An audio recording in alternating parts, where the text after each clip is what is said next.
Lau whaafunganga le nei tū lau le aso a alumai au tātou telefone o tū whātasia lau Radio Samoa. E to alua nisi na tāwhia mai leo na mawai se tāwale na whialua I pōngi sā a e sawa I lungo awala I papakura le pōna pō. Pe tu sole afra swuma lua le vāweao ana pō na maita winai e leo se tāwale u whailawa sina sawa a ele o ki na mōli. In this update, the Prime Minister says New Zealand would back Britain on removing Andrew Mountbatten-Windsor from royal succession. The ex-prince was arrested for a day last week in relation to communications with Jeffrey Epstein. Former British ambassador to the US, Peter Mandelson, has today been arrested on suspicion of misconduct in public office. Australia's Anthony Albanese has told Britain they support removing Mountbatten-Windsor. Chris Luxon says the bottom line is no one is above the law. We've already been in conversation with the UK Cabinet Office and they know that we are supportive. Should they remove him from the line of succession, we would be very supportive of that decision. Pharmax proposing expanding access to immunotherapy medicines for treating stage 3B and 4 melanoma from May. Nivolumab and ipilimumab help the immune system better recognise and attack types of cancer. Emily Ansell reports. Associate Health Minister David Seymour says their use before surgery can lower the chance of melanoma returning, with nearly 2 in 3 patients responding strongly. He says this could potentially save about 1,000 infusion hours a year. Consultation closes on March 9th. New details about a dog attack in Christchurch's Brindwa, which left 3 people injured. It's understood a father and teen son were visiting a friend on Bevan Place when 2 American bulldog crosses mauled and seriously injured the boy without warning. His father was bitten in the neck and is in a critical condition. The City Council says there'd been no earlier complaints about the dogs, which have been impounded. Police have summoned a 40-year-old woman under the Dog Control Act. Wellington's mayor wants beaches to reopen as soon as this weekend, with low sewage contamination showing up in tests. It had been suggested the millions of litres of untreated sewage pumped out to sea from the failed Moa Point plant could make the southern coast off limits for months. Wellington Water says daily sampling data is a snapshot in time and shouldn't be taken to mean it is safe to swim. That's news. In sport, another Australian is leaving the Warriors on compassionate grounds. Co-captain Mitch Barnett is departing after this NRL season, a year ahead of his contract expiring. Barnett has a child that requires medical support and he wants to be closer to family. Warriors Chief Executive Cameron George says they have a lot of respect for Barnett. He's a very popular member of the squad and he's a great leader of our footy club. Waratahs winger Max Jorgensen has kept hold of the lead in the Super Rugby Player of the Year standings after 2 weeks. He took a further 6 points from his side's win over the Drua to move to 15 points overall. Brumbies number 8 Charlie Cale is 2 points back in 13, and the first Kiwi player is Chiefs midfielder Quinn Tupaia, third on 12 points.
Na ole Radio Samoa se furulima iwa toru amo e tautuaina o e ilaungangana fitua so le vai aso. Fatalo fatu i lau whaafunganga le nei tu lau le aso a alumai au tātou telefone o tu whaatasiela Radio Samoa. E to alua nisi na tawhia mai leo na mawai se tāwale na whealua I pōngi sā, ai sawa I lungo Aoala I papakura le pō na pō. Pe tu sole afra swuma lua le vāweao ana pō na maitawinai e leo. Se tāwale, ufai lava sina sawa ai leo ki na mōli. Mapasi ai se tāwale leo le Aoala I Great South Road. Taʻua County's Manukau South Area Prevention Manager, Inspector Matt Hoyce, ele I taumawhai leo tuli loa le tāwale ngā oile nei. Aina tu uloa I le fisoswani a le helikopa Aina tu uloa le fisoswani a le helikopa leo le Police Eagle. Na mawhai le Eagle o na tuli na iatu whaitu na ngā iai le tāwale, mawaenga sa masau solo iai. Na fe itua I Glenburn Place, ma feo Sofia I fafo I la ua no atu ai, ma tāmomo e ese ai tia I le tāwale alupea, se I o lava I no atu ma soa se pā. Tā ua e Inspector Hoy sa tamawhai I la ua e ui solo I vai fale e tu o tua oi e tau so sola ese ai le manui o la tamawhainga a wasa manino le le vai mai I lungo le helikopa ma longo mai ai loa I lalo I whonga ele leo whaasina tonu le nofanga sala lafi ai. O leo ua I lima o leo I la ua nei, o ni talavou se to o lua ta isful whātau sanga le mātutua, ma ua whaase atu I le vaenga e nafa mamta upu tau tupulanga talavou, le Youth Aid Services. O le whautuanga mai leo so o se taimi e ai se taawale o lo alu I lunga le Aoala, I se tūlanga matautia, e ono lamati ai se soifua, ina ia wawe whapsota I atu le ofiso leo, I le tasi. O le aleo na whaia le taalonga le moana Pasifika ma le Aoala Chiefs, mo le taamirusanga o lo whaanga solo nei a le Super Rugby Pacific, le na whaatulanga e whaia I nuku alofa I tonga. I se whamtalanga le ofisa silo ka lapu le asunga fua e peona whaasala lauai e le tio whawa maloa New Zealand, ya Debbie Sorensen, na ieta uai, e ui so la tau ta mawhai malo si e whaatau nuu le nei taalonga, ai wale mawhai o na whaatau nuina, le fuafuanga, ona o le lava se leni, e whaatupue ai ma le lava sponsors. Taʻua Sorensen na saili ili le kalapu ia wanoa uma e mawhai o na whaatino le taalonga I tonga, ai le mawhai, ona o lato mawani sponsors e lava mo le whaatupuina o lea taalonga. O le lui tau leo la ofisanga I markalapu e leo iai sa mātou vaenga tupe whaatupe le au mai o mātou taalonga e whaifa I tual Pasifika e mātou te iloa o se mea te tau o na whai. E ui no mātou langona le whaanono I so mātou au e whapena I o mātou tangata lango, ai mese ai ngona I tamata alo I tonga. Ai o lo mātou tamu whai pea e wai atoa maunai. Le whaia pea o taalonga I to tono le tūlangi. Na taʻua le CEO o le Unilaka Pia Tonga ai sea aho le lei e whaanono o na wale mawhaia le moana Pasifika o na whaia lan taalonga I to tono tonga le nei tausanga. Taʻua ai sea e taitutusa lava whaafitau li o lo tupu I moana Pasifika ma whaafitau lo wheangai ma le Unilaka Pia Tonga. So se taimi mātou te manana o ai e whai se taalonga I Tonga e tele lava tupe ngau se ivanga na wa mātou ma wase sponsor tele e whesosoani mai. Ini so tala o lo tu fesili pea tangata I Wellington e pele te tawana tutongi mai le Wellington Electricity ainga uma wa matua whaamtama ia mwhaalanga ino lanto maota ma mea tō tino I matangi malolosi wa whaati aile ai meise le tele o vai asolo o motu sia pea aile e le tise inei ainga. Na iai nisi o ainga na mawhai ona toi whaola atu e le kampanilo lato e le tise I le awhiawhio la songafua o ainga e le onga tele ni mea na whaaleanga ina I o lato fale. Peitai o lo motu sia pele e le tise le tele o ise o fale ma atono o se aso mulmuliani o le ato e mawai e nei ainga le tise. Whailoa la ngona mawhatia o na isi ainga o no le whaaleanga ina o pusa aisa ma leanga o mai mea aisa te wai. Ma e silia ma le whaitau se lau ni se leni ua mawai.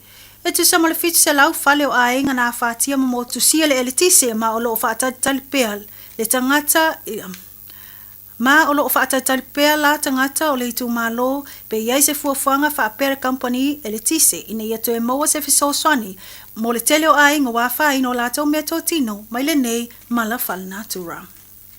Mai tala mulmuli isa reporti mai leo le Aoauli nei o lo lipoti ai se whaalavlawe o ngaonga tau taawale na tūla I mai le State Highway lua e lata I manga tawhiri ma ua tāpuni ai fo le Aoala I le nā whaitu. O le te o le sifumani tase le tai awana leila na luane ai le wala au I leo ini taawale se lua o lo lawe ve le State Highway lua.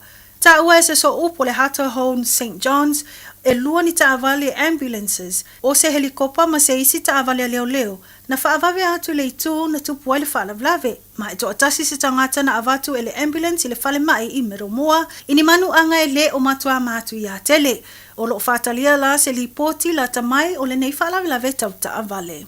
O tato reporti na mo le nei tu lao le aso faaftai faafonga mai te Moses faapoponga la aso atayau ai mo le temine tau fasoifua. Tasilima i Fatolu Amo Radio Samoa.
whaafianga sui whawhilongi le rei o le Aoauli e te tala i le tātou mafutanga i le rei a solua o le asolusu malwhani o le masina o February lua afe lua se fulu male ono talofa malo soifua male langie mama le porokalame la Aoauli ma Fofogamua se i o lia li tulai ono le fiafiana ne ono lo to isea e le fionga iali a tau saviama le porokalame la ganga i fo faiva talavantu le rei o le Aoauli malo ngā lue malo le whai o le faiva malo fu i le tau a tai tiutu mga luenga e pera ngā pāti ai lo taupa ia malo o tau mamalu e stemi o na wha wauleo le tātou wha talo wha whiwhila ganga o le ua wha tasi mai le sunga ia Victor o le tau tōmara o danga a le Entire World and Auto Limited iona la la e lua i o tara mo le tātou li poti talo wha Victor malo ngā lue ya le awa tele male talo alo ya patalo patalo Fofogamua ya alo la wana sa e malo tawa sa e metura le oldi ya lau pa fongata pa ita mo i mota malawa o le pokera wa makuta me ai yo o longo fe ngalgenga to no ta vale ya malo la fa fa ya to tātou te tau whaiwha malo lava Victor malo le sa i malo le wha malo si whaisi vevelo mātou e leo timo o tau nei o oli to le ai o le sulu malo ti ave o le la to a se man ma tali ia le kula de tapana ule ia ba de ule pa pa o le vela la ma o ta ma ara o tale ma de kula le fa fiena kolosi le wala ni aso Victor o ale arka ya o bangi de o a foi alu que ai lo me ia ole lan vale no ia uia a le arka un ormere ferkai au o longo winga e foringa mai pia i sa sponsor nga ngalo ia ele me ai o kai au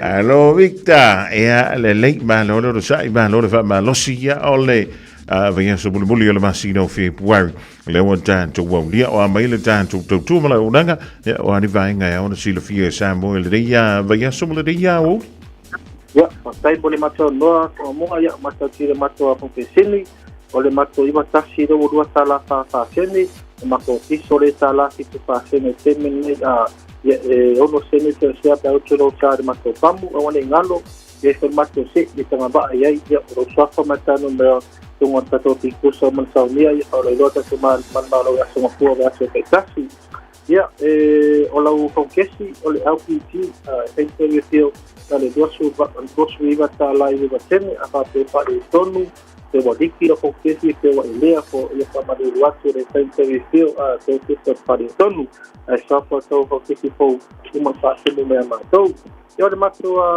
fa de dia ya mato to atusi ya te suma ai a fa mato li pea yo lo ta vale o te te a se va na lava te te fa de tonu po diki il taxi di Mattoni stama che goni nei ostara a pia ngai sia faiaro che se serve passino ya mate fukta no e di mai ya fukta no ma lo sta fare todo ia per fare walk o mate disti o di lift o mate full pass no con respect o fail lowing no mate foca o tato tulanga ia sia lo sia foca lo ko mate ta vale mate problema che scanner fare sono lo vale morir per mate sport te malava na e whangai na mate scanner ole e amadulu ara usta e servicio stasi mava en a beke hoto riki ia turanga na inga le madulu ia na e amadulu te ki malava ia mato ta se ofea mo se ta vale ia se manga lava ta se ta vale ia lava se aku lava po ta se po wili ta vala po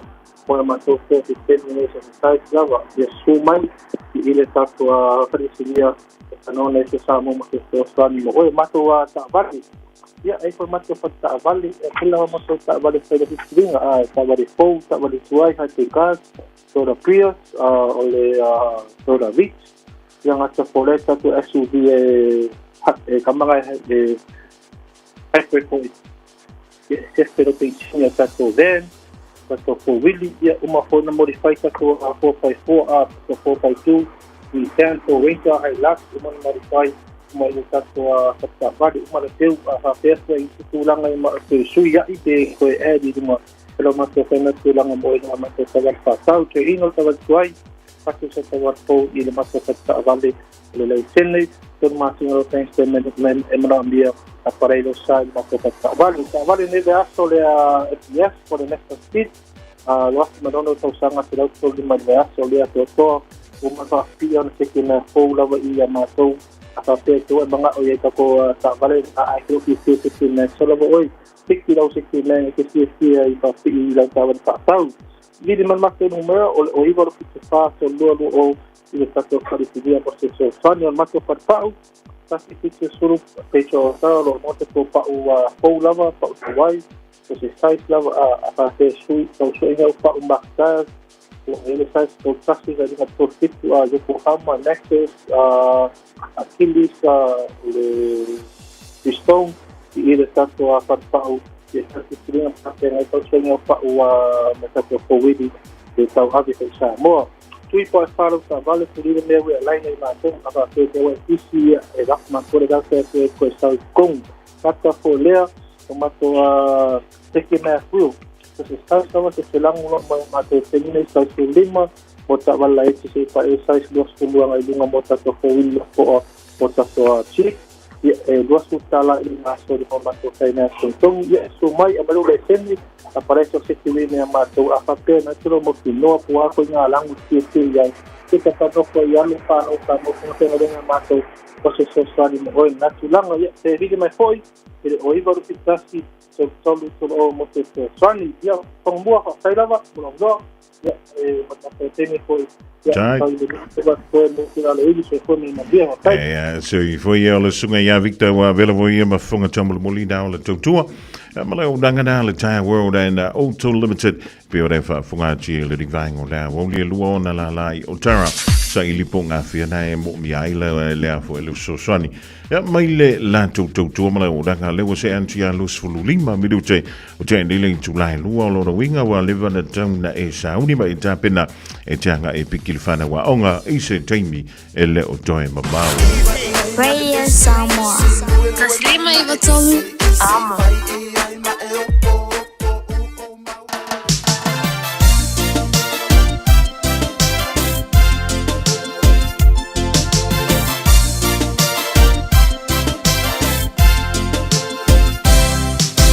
Sala tata boya tu te musumata puni mai no utu ete so ona ma apa mai mafuti ya tu lo ulu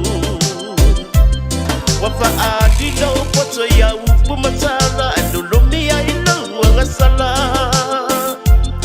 wa efa anana ya me anda pai oleva no mai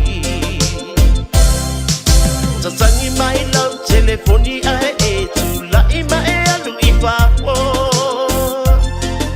oh pinga ia te no fo mafai te mana o te masalo salo wa ata mafa ale o te le mai sanga tolu o tala noa au tausa male afula ukuka ole ko pai ko Samoa Sole tangola sepuni tangola pamusuka tau alewa uma le falawa matale pule o epe pia nifuka Otele isau ise umukuka Otele isau fo ise pamutusuka Na osa wia te oe ona ole tapa ai unga Ole pa ai poi ponga le wanga mosua ya suma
tangola sipuni tangola pakusukata ualewa uma le falawa matale pule oe pepi anifuka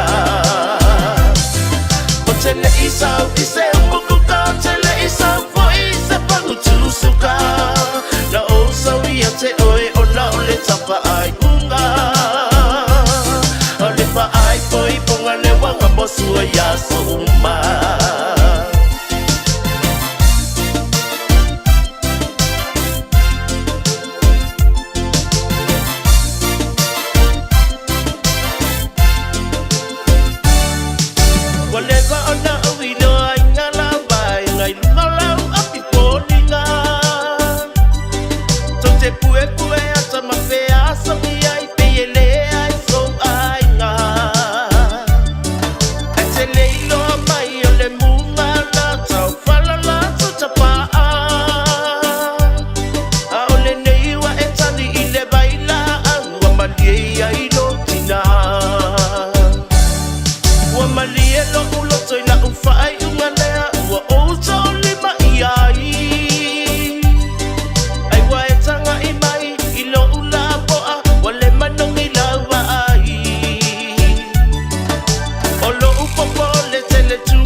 Fofogamua Queen Poki le rivang o le Aoauli mai le pesi ua whaingoina mai tango I lau whangusuka e oi e le o ngi whai mea ai fui ngi whangau e le o se save u mea ai po o se I oi whai kanga mea po o se fulu ulu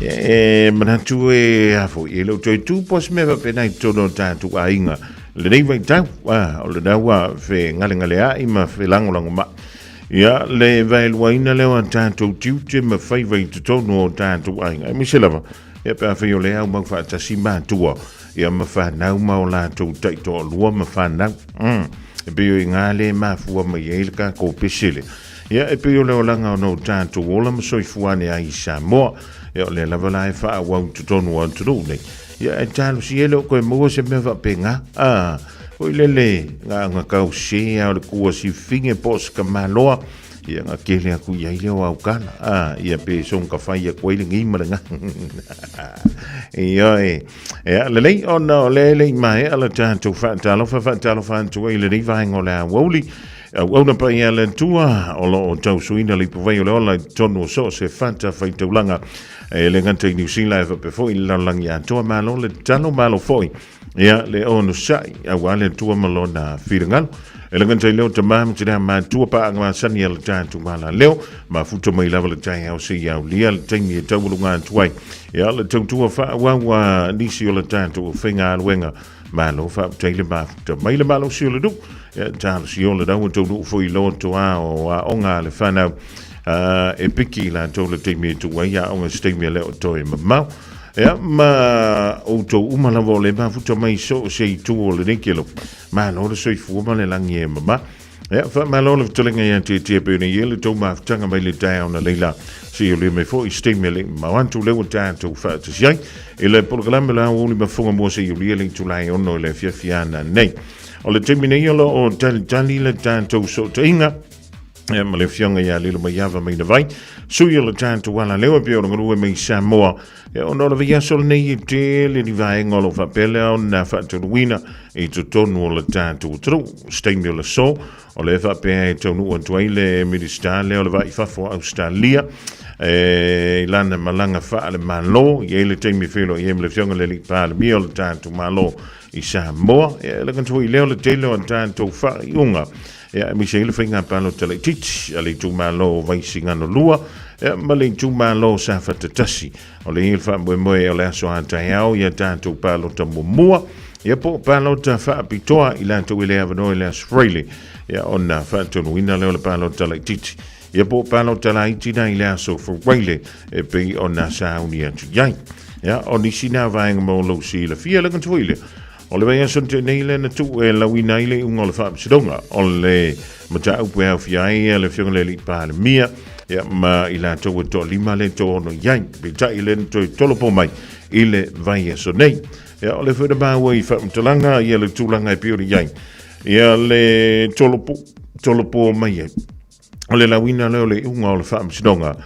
ale tu malo fale alili tas e pe ona yele vale o le sui palmi ya tu lupe ya le fionga ya tu loma e pe ona o to ele mata un pu ile fam sinonga se tanto fa dalila ile fionga ya li mo yava polas talmai ile temi fo tanto te filo ya ila wo le so e fa talvanto il tinaya sin leo fa fo wina tan yelu male ainga ola ala taua po lava ya va pe foi el telinga ya su manu Mikael tu filo o le chile fo mai ya e tau e hanwa e faio de siaki e vai so uma le fo ya no lo te le leva no o le fa mai fo mai ya o se vuila ko o ke le ala fa ngo longa so I fo mai no ina pasa ya o le no foto tasi ele se me fa ngo fi ai fa ngale le tanto telefoni e vala awai sos temilas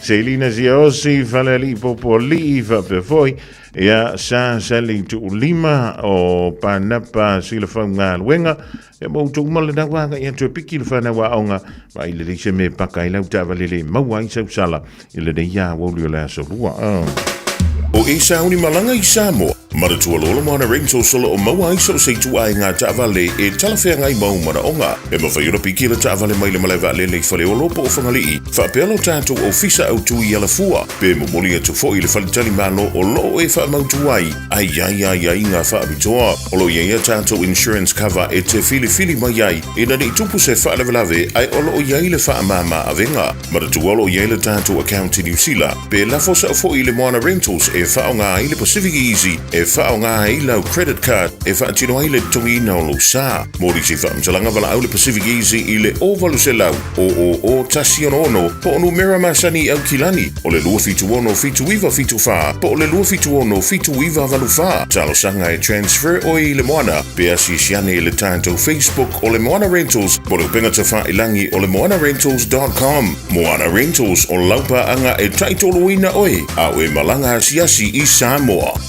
Avia maua sofsa, Omega ka, Iana loi moa, Omega ka, Sabale tau mofie, Omega ka, Fili mai loile Omega ka. Omega Cars, lua selau Capitis Drive I Manukau, o le telefoni o iwa lua fitu lima valu tasi lua. Susu mai Manukau ne, Omega ka. Malole keisile Omega ka. O e si la fia me whaatino e mawhaiona e umi ai so fale motu le lumanai.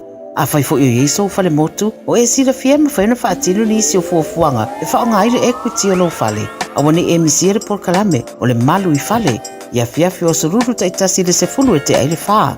O le a e sila fia ai au wala e mawhai e ona e umia se fale motu le lumana ai, ma au wala e whaonga ai le equity o lo fale motu, e whaata wai se isi o fale, le polo kalame o le malu I fale, ia fiafi o aso lulo vai aso taitasi, se fulu e te ai le wha.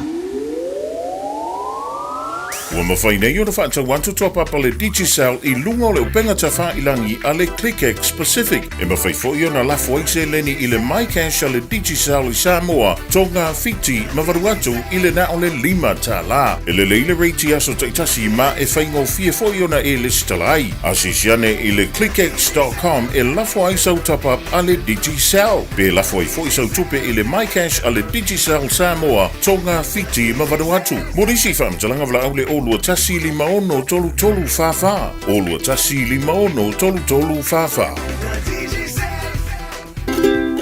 Talofa Samoa. Wa ule ne yo kasu tialu. Awal suia lingila wa ule kio. Aeva eva mai ina se fudu 5 iva kolu. Amo. Radio Samoa. Vevela a.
Vinga o le fianga o salani whalea lili le dingwaing o le Aoauli mai pa o Filipo Pinati Williams e na ua toe luse fulu minuto na tale o lingtu lai tolu I le dingwaing o le Aoauli.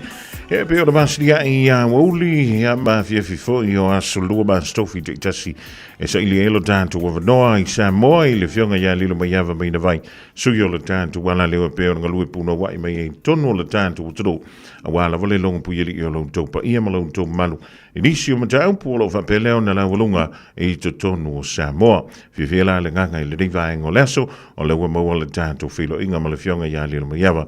E fa talofantu I loa lilo ma lola ngā lue ma lola sui fumanuia o a maile dai tu vai le divaing o leso.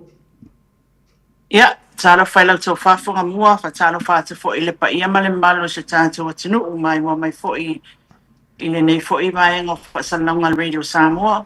Ia ma tato por kalame pe an masania so lo mas tofi ia olo o solo nga man bia me o mai tono se tata o tunu mo e fsisu ia ile tau ia ai olo o alo fala vale tua ila na faso mai ala le soifo manuia ia fa pe foi ia le mawana I taimi lao fiai ia mana taimi lai ia ai mai se foi olo na alo faila na puipuinga mo tata o tunu o me o malava te tonu foi le mnati olo fa pena foi ia le lavatele o Samoa o alalai Yusila ia le ngate leo ni se atinu o lalang o lo mawhai o na maua mai ele tātou whasananga ma nei po kalame Fofogamua. Malo whaptai ioe ia antono le tūlanga nā o lo o iai mātou nei New Zealand ia langona lawa le mawhanawhana o le vai aso mulimuli nei o le vai tau o le tau mawhanawhana o le vai aso fau le amatali e le asa asau nei o le a fo e amatai le vai tau fo I lele o le to uluane o lau o la au o lono wing o le a fiu fo e ka penga le lapisi fa fo amatantu le na vai aso ia mo le tolu masina o tali tali ai ia le amatai o le vai tau o le tau malulu ia ai mai te wantu tono le tantu tono ia talo sia o le o antu le masina mati talo sia le nia famangi ia e ia na e fai moti mutantu ina le nia fai ono a fai na le tantu tono le dito sa O le alofa lava le atua e manuia ai I mo ia o leva ai ai taimi uma ia le tala o le tau fo I le onga o ti munga mamafa o nai sabili fo I e angi mai a whatatau ia ma sabili tai lua sulima ngoke kai ko se fulu ia o lo manuia lava se tātou atunu pe na le sa fa solo mai le sto na ia nga ile sa le sa ma wa ile sabili le ai o solo manuia me uma mana ia fo ile timu fa mal wa ile ia ai au fo nga bebela fo la ko ia asa kelle la wa ile tātou atunu isamoni ia e tonu manatu e lo o mai tauina mai to ai nisi o no mafio anga e fa pe fo ia tanga tanu o se tata o tunu ele fa tinonga leo nga wenga wai ne fa ngo fiele tulanga sia ingol tau ia e ma wai fa mal tanga tanga se ese wo mai nei tai bi ona pe ale utangia kama fa nga leo asa la fa ia nga wenga ia e tawana utangia lele ia bai me pui ia wa fo ile suia inga o tata ia nei Fofogamua le link malo fa tai ya jan siolo to tele antu la malo lo sinai lo ilanto lo fenga ye ya manga singa solo tino ele nganta ya tanto Samoa ya fa pe fo imanto ne ya o te roa lilo le mo stanto filo ingala dava ya so pe ona to na ya tu pita ya ole den tali tali umale pa ya mal manole tudo a tonu le Australia na sei ma vai tu ne ya ole fa pe la ona tanto ma waile ungol fa sidonga o ilanto ui to ono e awhia mo le fionga leli pāle. Mia pitai, o le namba ua mai li poti, o nana toi tolo pōle wha msidonga. E na paule wha ilonga visili, ele o au mai se mafu anga, na leina toi tolo pōle wha msidonga, se ia la wina le ungal deive aso a lilo mai.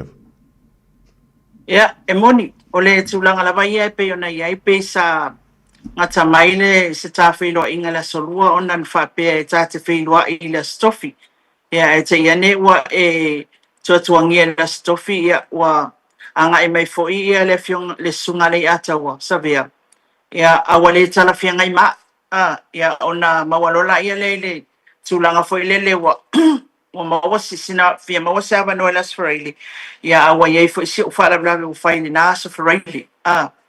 E tala ese lava fo ia tala fo ia mai au mai solo i le tūlanga o le whaamasinonga, i le tūlanga leo le tōlaulanga o le whaaiunga. A o le tala au tū lava ia ma mautinoa māloa ia, e taua lava ona tātou wa ai pe le whaamasinonga ele i tōlaulawina le mta upu. Mantua ele i wala awina i le aso lea, ai ua malama lava ia i tū whaamasinonga. Te ro ina sa waile tala le whakapea na ave mai o tōlopo.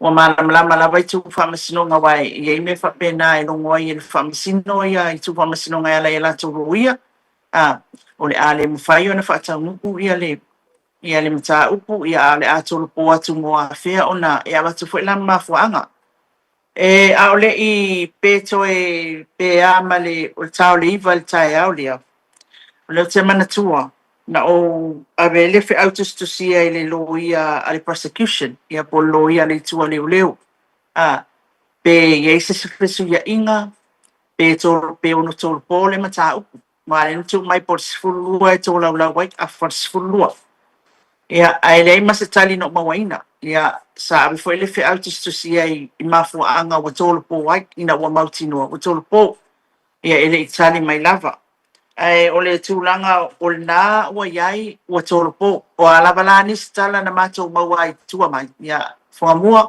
o kalanga le whai kua pe o tala mautinoa lava ua tōlopo ele i whaairoa mai le whaamasinonga ni mafuanga o le tōlopo ai o le tōlaulaunga o le whaamasinonga o le whaaiunga o le whaamasinonga i le mata upu lea e whaasanga atu le sunga ia laune le mani atoa ia manisi fo o lo mo lia tūlanga fo ile leo le Molianga ia pe a fia i male a fionga ia fulea ai fai mata sua o le tofa la bea li o whaatang malama ia o le tamaita ia Lise Marie Schmidt ia whapea foi ia le sunga Sam Fauena aka Simiko ia malona wharetua ia Sibai ia o tangata na o leo o nei te ua ngalo le tata wa tunu mta upuna o le tangi ia le whailau tusia le HRPP ona o tu ua inga ma tūlanga foi o tala wa whaia male mo le maua Sam pe ona whaalau lo ai wasile fia le tata wa tunu o lea la ua tu mai le aso Faraili nei e tōlau la waile le whaai unga ia ele Ele maua mai la se tala pe ona tolpo wa tele me la Australia le ali Fofogamua o la Australia foi le al paro tala titi a tu malo ye pe ona atofaina o la Australia foi le to la wai e to fala a wele mata upu a fale a lili le ye le ne fionga ya te lupe po mulinuku ia maletangi ale to fala meko tu inoma lancelo tala meko tele la fo ila supunga la Australia ia o lele I au mai se tala pe ai tatu tere I o tu ye pe e fa ono tu tu fo fai unga pele ai fo ele se tala te nei ala Australia la vai na tolo mai mol vai asul nei tolo la wela sulu fo fit Lele, malo fa ta I so si la fia lilo mai ava e ono fa la veia le tali o unga fainga palo tala itia isfiranga lo fa li al fa msidonga pe. Ile tulanga o le sa ola fesili Fofogamua. Man tua e fa tali la wo li le unga fainga palo tala itia sa fa tasima wisinga no luo. Ia o le foi e tali e nale unga o fam sinonga le pe ono ye se fitena inga foi le pe ono tau fia ile o mai o finanga lo fam sinonga pe va pe la ula ile Australia le unga o fam sinonga au va tali ile unga o palot o le tulanga na ia o te loele wa le mai tau atu foi le mata o pule a fale ali ia ele o se mata o po ata mai se fa unga mali o le ana tolo po atu wa mau tinoa mana tua foi o le tolo po nga lea le mara unga le na ye talwai nei o le na mala au ia manga ia tu ia o le tulanga la le wai ele tolo po ina mai tolo po le Australia nei ai ia mua ona o le polo inga fa masno ngai le loia ale tua tu lupe ia fa pena ona fa ilo atu pe o atu lana mo le mag mua watari el fa masno ngai ia famtalanga fa tauto famtalanga tustusia ia famtalanga tustusia le sa fa pe o hia sei po me na fa longo ia ele mai e fa pe fo ia wale tu la ia la to we ona famtalanga e ono a fia ile fa nga ina o famtalanga ia malona le fa nga ina ia o le ala na fai submissions po fina nga ai tu famasinonga ia mai e lol fai unga famasinonga I tai au ana le na mato ye me so vai e fa la so fua e fa pe mai ia e wa fa unga el famasinonga le uncontested evidence le maulea ele o ele o fai na te ena wa maui ele o fai na te ena te milena bala wa famasinonga ma belava no ili tule respondent pole tutali ina ia pengeso la tu tangata e pengeso la tu moli mawe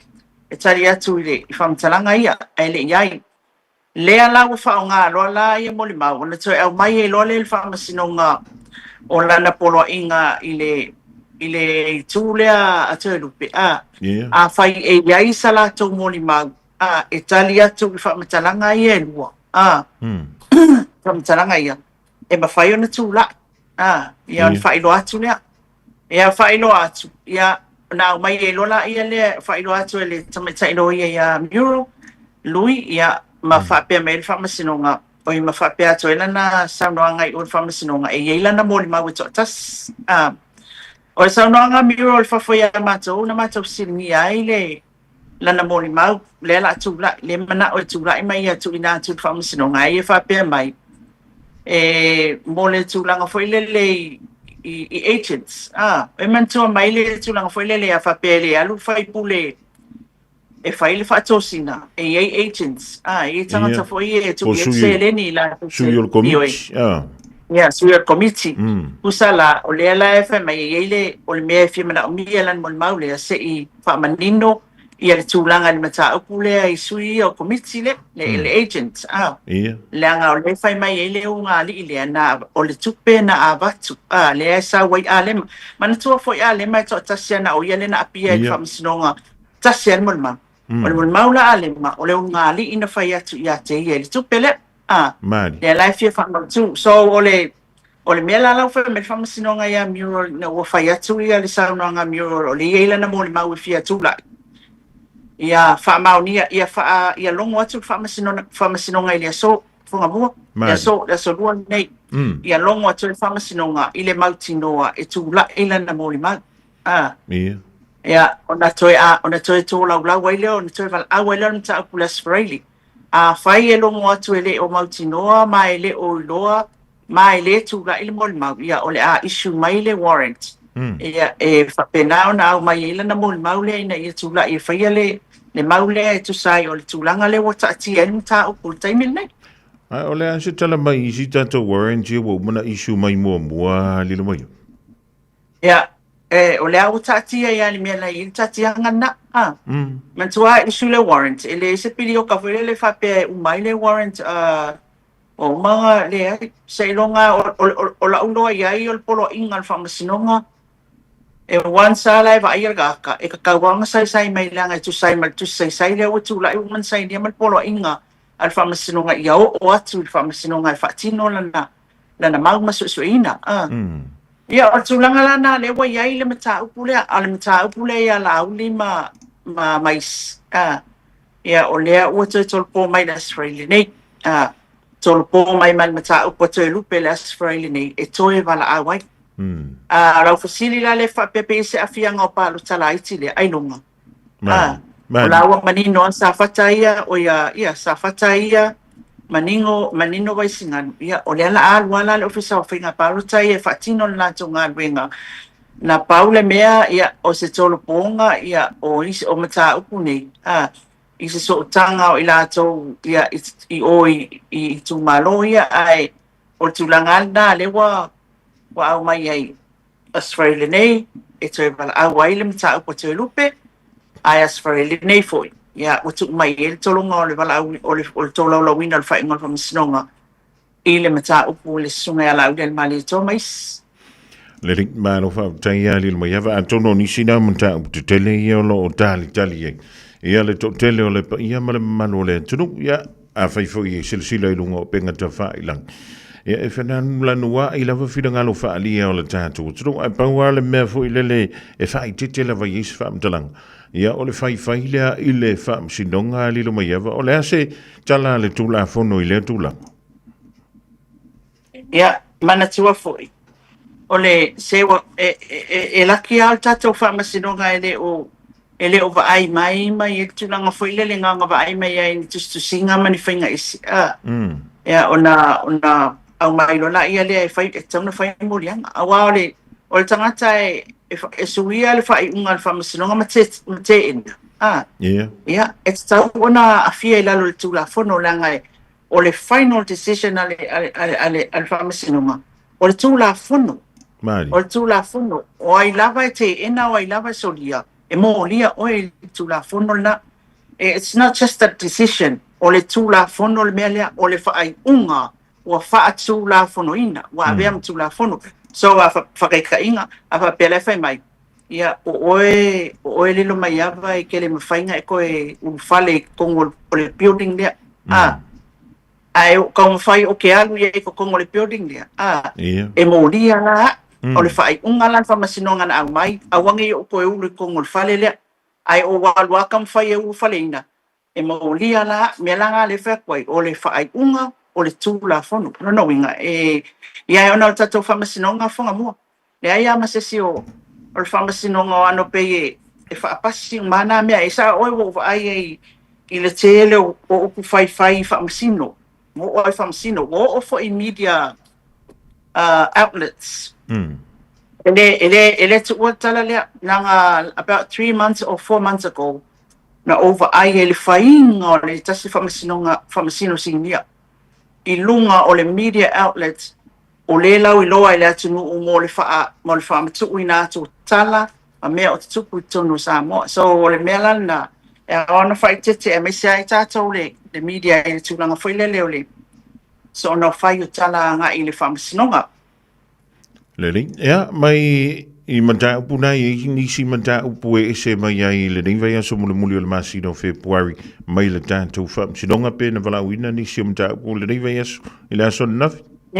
sa fai lava le tolaulauga foi lea tatou criminal mention pe masani songfua ia o lo wala awai foi ia nisi mta upu fatulaga mo le fagasolonga le fagasinonga ae o le mata upu tāua lea ua o lo pisi ai mo aso nei lua nei le auli nei alo atu mata ao ia se i tu va ai se atu le minsta o le vai fafua ale malo Australia Mari ia Penny Wong o le tau no mai nei tau no mai nei ia mai ia tulanga u fa ma uti mai o mai o le fionga le tamaita i minsta le o le fia asia o le mauta o le ofisa o le fono man tua la e fainga wenga le taimin nei o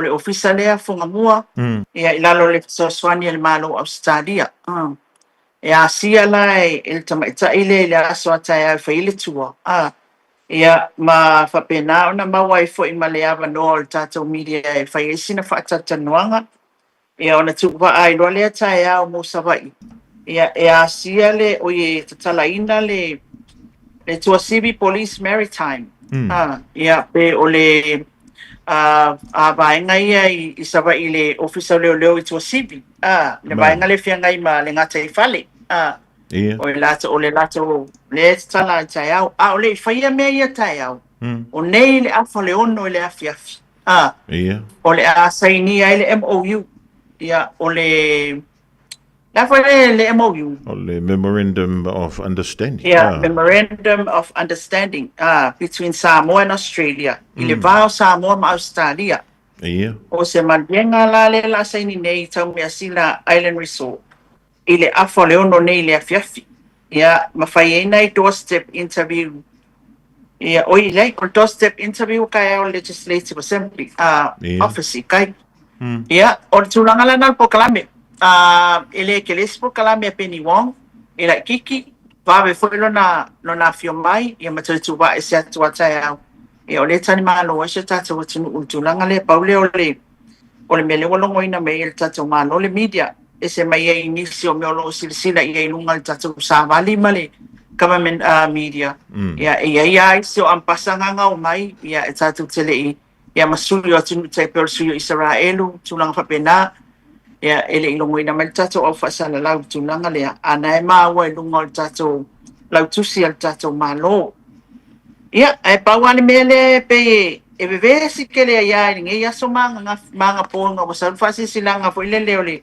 si tia o le la fonga mo e malanga i se atu maltata watunu le tax le airport tax le ko pongil malava ali ya le ya fo ni e va ia ile tulanga le au mai o le fasi silanga fo le e fo ni e au fia mai la to malanga i se atu effect la le fo sitanga ile so mo mats aso ani lo fa lo lima lo fiku lo valu o la sa ia rasa ia e fekta le tulanga le lono winga si i mai le ono sfuru lima tala sa il tax si i mai le valu sfuru tala le wai la ia nei le so mo mats ia e ia ila male mako male mele o le aero ia le awala le alwa tuile afu ele no it's aerodrome oh drone ia bai ke o se section mo se ai ole tulanga na li Fofogamua ia la si tanga le na ole si tanga le tax ai la mar si kanga le meanga ole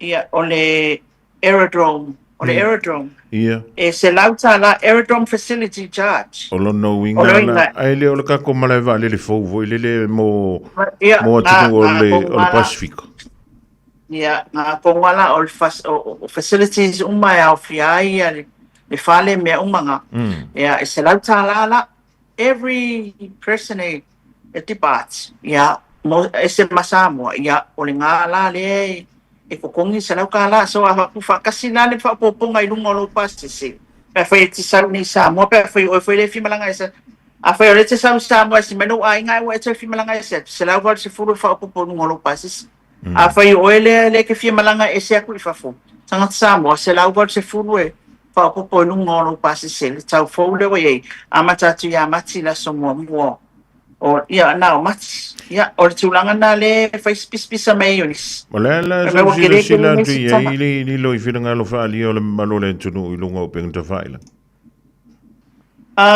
O le tulanga le na o maua mai o isi fai mai o le ale swinga fia mana malama i le swinga o le alma le swinga le alma foanga Ia. lua o le ale me o fa avave ai fa pe fa kope ai le ese me kaunga e te tauna fa ai loa mai tanga tau le atunu a me la run for like a month le fa sinanga o le ai la tau sauni ia e ia for tulanga o lo fai mai ni si tauna fa tala noa mai fatala noa mai e fua ia makwai ke le mami nguke ai si o mai e lunga wa mawa mami nguke ai si fa mai e ka kala ngoa me ma ko ngia le kupe le lopo fe mo me nga kupe ia ai ole tulanga na ia le fasisilanga le wa mai unless e ai se sa no le fionga le lipa le mia le por kala me ata ia ia e isi swinga ia ona fato ma faila ia le po le aliment staff o il tanga venga ai o le tulanga na si tanga le se la vor se furu o ka ko tax Ma no fa taili lo no winga la ele ngata o le malaiva le fa va malo o le malaiva le o mo atunu o le Pacific o na le me o lo fa nga ka ko malaiva le founga le timili la se me va le mai kuila ia o nga foi le o mai va le le region ka ko ia o inale e pe se e anga ia mapakai ia ma wai se super malaiva le na are fa nga ina malaiva le na o rana ia va le o tuila America Samoa ia manga i mai ton o no winga la a tipat mai pe tu va e se mai le va le mai I fa le olo la vala to il pico mai e le la so se la ka la ko ngi se vanga na wa alu yo ele o motino le tulanga pau le mele au mai all passengers departing Samoa. Ia wa o le sina me tona fa marino mai a fa pe mai o le aerodrome mo ka mai malai va le ia ni te foi la wo fa ku yang ia o ma ko mo kere o ku va e se mai ia ka mai malai va le la po o le mere mo ke fa nga pa ia toi foi lilo wa e pe ona sa o la sa no wa foi si va ia le fuko ku mai le ma ka ngol va ia so e ma kam fa malule sa ia sa le ia o le va fe and it's expensive for us. Mo ia a faila le causa se pases. Pakai ka inga. Pero le algo kuila fer pases la bola kla kale se la pe au que le foi algo kuila que lo ai. Ku ko la ma se la vor se fu. Ia o tulanga na America Samoa.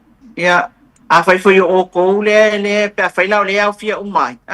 A fai na ma va le la. Ia e au fia ai foi mal Fiji Airways Mari awa no e inale region o le region nge o mai va le se ngai ia o le tulanga la na fonga mo ale au nga o mel ni si ka ko si dia kula le CEO awa e se ka ko ka make marka ko ai fa si sinanga e se foi tsala ale ofisi o kulenga pe ata tsala no po la fa mango le foi tulanga e ai o le sa avati ele fe au just to see la nasuma ina ia tani mo te lopis ai o le tulanga na tato tax le ma tato me leo le mlaiva le wa pisa ni fo ia le ia talo si o la va ve na fa marino mai le mata pule ali le mai fa ia wa le sia tulanga voile ina de e hawa na marino le tanto tru o so la le sa fa vanga ila tupe voile le fast food kala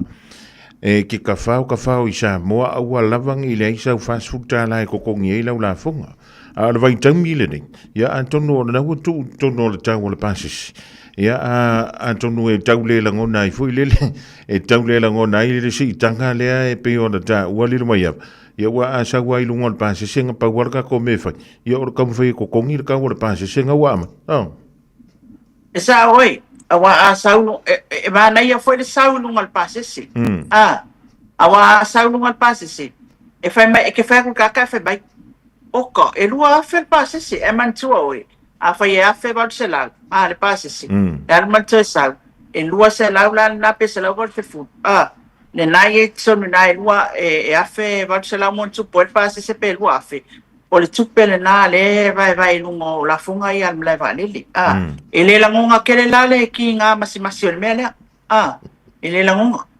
aya sa o le la fitala nga funga mo kele fa se akula nga wo vai ele mena e ka ke ia mle va ala ko konga kul tax ale wala nga kul akole se ku pele wa man tofu itatu tanga ta mai lo spend lo le tupi ta fa wa nei fa lu fa la lave e o an mle va lili e ke vai e o mele va le lau ai ko mongo mai le lua se lau les lo kalima mai va ai o ku pesa moa nganga ko koi mari io pe kai lima se furu fiku se furu e mongo mai fa koi e fa mai le o ku sa mo e le mfengo wan ma ia na mai na talo sia la ia le manga fanga fale na pe fa la tong e sa tax fa isa pe ngal pase se so mai la usoi ia o pulanga nga ele ki nga kele ai o tulanga na ia lele ia se tanto fatel tali pola se fa ma manga mai le sunga le pola la mla vale e wa pe ana e sa no ali lo mai fa so se me fo wa en tau fa au fima e mua fa te il tangata tilo tulo ile fo inga wanu lunga yo solo la ia le me fo ile le o le afu o le fik ia o ngā lule mana malama ia la iele. Ai a mai o le rei mai masau no mai whaapea. A mea la orka ko si kanga e whai vaeng, e mua si isi vaenga lea, i nga whukasi isi malia koe leo le si vaeng. Ia ko ngwe lisi so tātou e koe whesilima koe ko mumu lino mai a. Malaysia tūlanga o te awhine, o te le whaase ina e le whina ngalo isi o tātou o te nuna o te wa ai atu iei. O le whaia o whenua inga e whatara noa ni tā upu lea, ma tā upu uma, tasam ka upu wa. Awa ai mai se lau, la fonga i nunga o tangata, e au mai la fonga whapea. E te tāua na i ele tūlanga fo ile le tilo. Awa e le whapea kupusa uma kanga ka uma fonga mua. E le kupusa uma tangata uma, e le tamau a inga uma tangata uma. E o le tūlanga le na, ele te tawana le ye tulanga le o talo mai pe ia mea uma masanga ko ke mafia kai peila ole kai pe ole o taxi fare ma le pass fare passe se passi ma le passe se taxi a fa alua na fa pe le scala fa pisinisi le ka vale le fa wa fa pisinisi fa la wa nungo le ala tele e fua foi ele tatou malo tulanga na fua ele tupel pase so tangata e fua foi tangata fewa ina ia mafai ona ngafatia le ngafatia o tatou tangata ia o tulanga na o lesi mata upu tase e se men ta upu le wa te loe ma wal ta fa wa wina ta upu le pe afa pe o te so ta ia tu man vau ole pata upu foi le tatou market fo mantua le wa sa no le fionga i le palemia le sunga la urian mali toa o le ala e fa atumo mo tatou makete ele au fai pisinisi fo ie ia ina ia mafaion tala atu ala ia tangata tono fali which is all manga ia fo nga le mea e ia nei finangalo fo wa mai o tangata ia sa i fale o lo ai lungo sam e mantua mai mai fale lo fo ia tarta fo fali ia o le watala malva engana tala ina sala uma falo na ai la nei finangalo na o maua mai fa pe la tu upu o la tu fale o roia ele ma faionga e kapungia le makeki e taimi fa tu langa ina au la tu e keita mo nei tangata e usu vave atu le vave au mani usu vave atu le vave au like 3 4 5 ina esa uni pu pasi o le wafu na maua ile o la tu male to ina tangata foi le fe al wa ia ile po atoa te fau ina o kapungi mo fale engam fale farkalapu ai afe ane loi i ma waile me tau san pela o tulanga nan fai mai la tu pesa ia la tu wa vanua wa fa tulanga taimi o le markets ia ba si foi tulanga fai mai la tu Ele lava no tono market. Po ai fa mai ke le market killa ke ele o lava ele o tofu lava filia. Ia pisinisi tu ia tono market. O isila na tulanga ole au nga me ia lo ta fisil sol. E ta ua ia si ufonga maleo tanga ta wa ila to ia e fa tu poi foi tata mau ai ngai la to pisinisi tongia tu la fonga me um fa pena fonga mua. Ai ole tulanga le wa ia vai asol ne ma to su mai la so fua. O poloka atoa tai falfata pasi tai na fali ia wa mata tala faloloa nai na. Ia wa poloka atoa ona le tau mafai ia toi faita to falfata pas pe on sa ngole palmi ole la ave tol miliona tala e fai ai. Ia fa pena fo iu kai in market. O sui fo ile fe wa inga pas market le fungale o fale atu ma toi fo ia ina pas. Ele ese pasi koyo o mai kai I o ngolewa o le mela na mato wa ia le foi no wa ia foi ia nei tai au o mai ngai ka mai ki mel fai pula sa masani o na to a mai tai I le ile mele ia fale ia fatat pasia ta mai tia onga wa tu wa nei la le pasi po fese vai pano na tu wa tai nei le pas la a fa solo a ko ku yuka kuli ma ke ki funga le e o e le pasi na o stulanga foi le o te leo le suinga lea, ai le most time le titi, te leo time. O le fōwhanga tato malo e peo na uwhanangulong atu o le vaenga atua lea ka paka le tato marketi na ia lava le space, ia mawhamana ia tai o, ia malfinangalo lava o le whiunga le lipa le mia. I le mea le na maua mai e la tau o pe uwhata wai whala au whasaina I kama I stores ia whakau ki pua aia sa whapopoku ngā wan mea ngā o whale o loa sa inga, a le ngā o whapopoku mea ngā ia peo Nala le wa fotua I mai loa le tō whālea I le mano. Ia le walai o na tupu le tūlanga le. Ai, o nisi nā mea o lo wa ai le tata watunu uli taimi nei. O le la flamlama whai ufo, te la whai tapo kalami. Ai, na o matamata na po I le TV1. Ia, sa malanga whapitoa atu le reporter TV1 I sa la whai. Ina ia maua si tala po la le tūlanga o ia I le matau po whaasane le angalua. Le matau po fo I le atu ua mai pea I le fia I le tai fono, I le te mana o ai e avea ia mange le tai fono, ia matulanga le wawatu ai le whaasane mano I le esploketi mo whaasane le angalua. Mata I le na Paul TV1. Ia wasau no mai nisi o tamali o le fioanga o le tumalo, ma whapea mai ia o lea wai ula lato whaato whala inga o le a whio mai le li whai pule ia whapea fo ima te whono le whono whaawai e o mai e a whio mai e o e tala noa ma le whionga le li pāle mia e tu sai fo i le mata upule ina i mwhai na so ala pule ia me mua wha mai e le o te ina e whaasan le angalua polo kets ia e le ngumusu fo i o mai e tala noa ai o la tō manatuani ele mawhai o na tai whono se tangata o lea te amane no. Ele te tau, I la tau sila iai. Ia, o le tūlanga la na wai ui e la tau whaatau whala inga.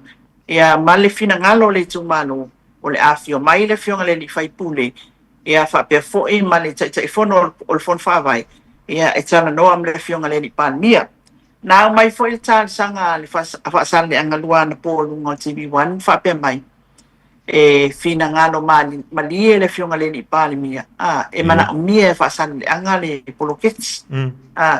E whia mana umia foi whaasana le anga le polokets. Paulea o le tūlanga na umawa na pō I le mata upua, I le tūlanga o e le mata upua le whaasana le angalua whongamu. Mani, o lona winga la le talia po la eswina ngalo le fionga le ripa le mia pe talia le whailo inga pe a lilu? E ta ua, e talia le tūlanga le leo o mai o le whaipule ma le awhingi, ma le te whono komiti. Paule le tūlanga whaile le I la tawa ai from previous years Fofogamua pe o e tau maa ua ma le tūlanga lea. Mai tau sanga e fia o mawai ma tau telefone nei tatou iai mai fai ngā malo o mawai ma fai ngā malo phone nei watu la I le tūlanga lea I le vā o le pūlenga li I fai pūle ma tatou malo I le vā lea awai e o a mea uma.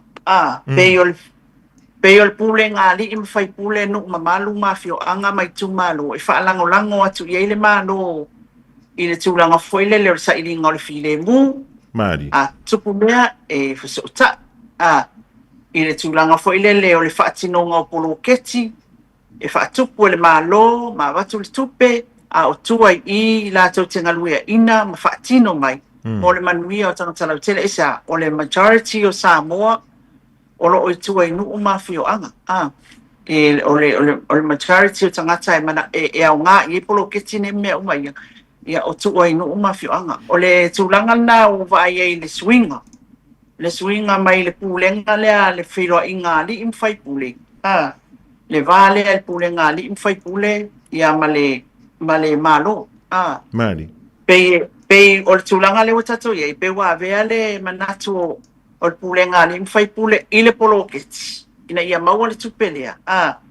Ma tūlanga foi le ua ngaua i lava ia la tau foi tūlanga foi o tala noanga i le nofo le lei, ma le sau whainga i tono nuu mafio anga. Wa lolo a ia le tau whalea. Ina ia maua le whamanuianga le o le polo keti. Ola, pēr mai tau mai le winga lau kala. I le ese ngau I taimi o mawai, ma le taimi le watula I ma le taimi le nei.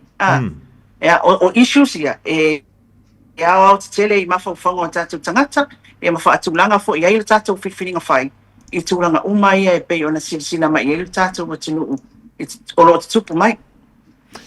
Mai lo whau taia lilo, e le I mauti noa la po le a se aso o no whai aile whilo inga lea le sui whai pule ma le fionga le ripa le via ma le teitei O te iloa ele iloa se aso. Au te iloa tato te iloa umawe mauti noa aia nga I foi le ofisa o le panemia ia ma le tato media al mano foi. Ia e maua se whamatalanga tulanga lea wha iloa mai wa lewa va ia to mea umalava ia mai lato umawanga I le ofisa al panemia.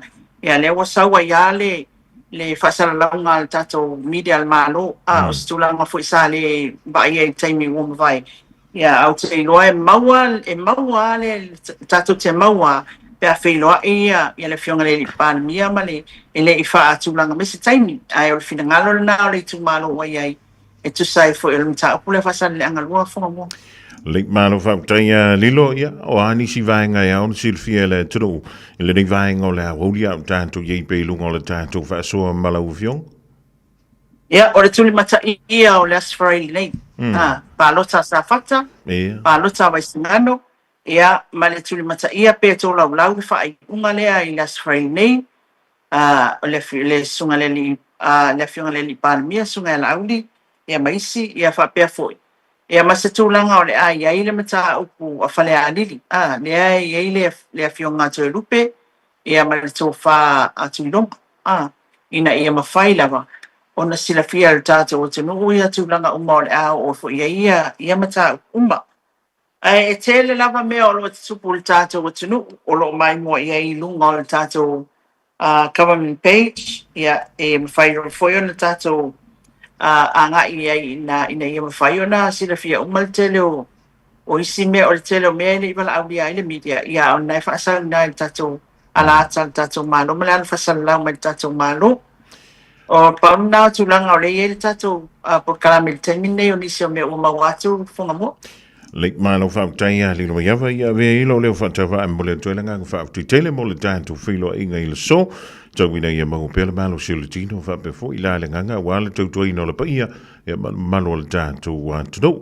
O le mātou tali antu le stofia po le sulanga o le au iai. I nisi fo matau pu le au lo o loma nei. E le ngante le so a te au whilua inga le fionga le li pāre mia ma le untu stala. Ia o nisi fo matau pepe o nei ele malanga antu o le minista. O le vai whafolea Australia. Ia ma le seininga lea o le malienga lea I le vāo Samoa ma Australia pe o nei eila na whainga. Malanga e tau ina ia marui e tele lau singo o toi o le ringi fiafi. Ai au mai alo whirangalo e taurunga ai le tātou sota inga ele so. Ia, whaftai tele lau tau Fofogamua mo le taimi fo I wha pēnao nā wanua mai mo le tātou atunu o ala le nei por kalame. Ia whaftai fo I le mai mo Samoa. Lo mai mo mai New Zealand whapea fo I ta whai fia o lalangi o lo alalam papa awai. Ia, whamalulu atu fo I pēa whai ua le tau tamali i se whamatalanga i lau whaafonga ni ne tūna o le Aoauli tātou awe le atua mea uma ma tātou talofo ia tātou waulia la stofilo nā lofono na ngā lei au mai pēr le manui o le ari e manui aise tātou atunu uma o tau foi o lo alala ma papa au i atunu ese ia awas sa ilinga o sa manui a mal tautua ina o tātou ainga manu a pēr foi e kalisia mai e te au nei Fofogamua tā whailo e la stofilo lofo le atua so fase fua. So I fuma ia manuia le jonga ia lilo mai ava mai na vai le sui o le tanto wala leo e biona e fa funga nchi e la de tutu i tonu o le tanto utro.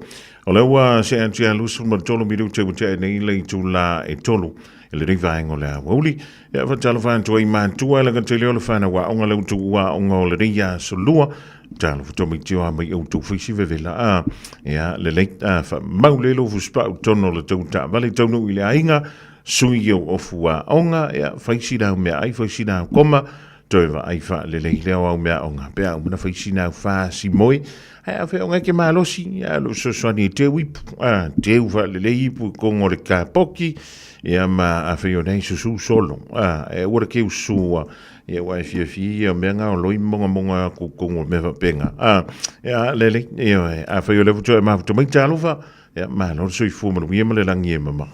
O le porokala me o le ngā ngaifo whaiva malei a taua sa vea I lunga o le Radio Samoa ua mawhai o na awi nātu ona o le fesosori mai o le Pacific Specialist Healthcare ma le tongawitia o le ngase ngase o le fatu ma le ngase ngase o le kanesa I whale ma I lua I Nandi Masuva I le atunu o fiti asia siane I le upenga ta whailangi Pacific Specialist Healthcare psh.com.fj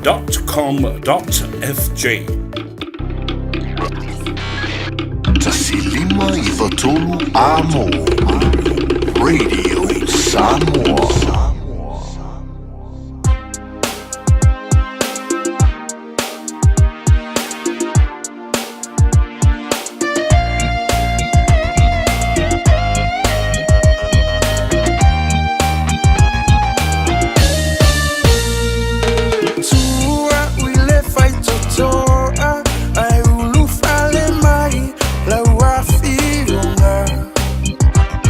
Fa ate ia la uva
mafatanga o sa afingana o le momo o i le tausala. E wata moe mataru ua tapani e wata moe i le va o tamaitai pisa taine ai o po tamai le poponga o le tausala se talinga tonga ea po o se whainga tau mafatanga o sa awhingana o le momo o i le tausala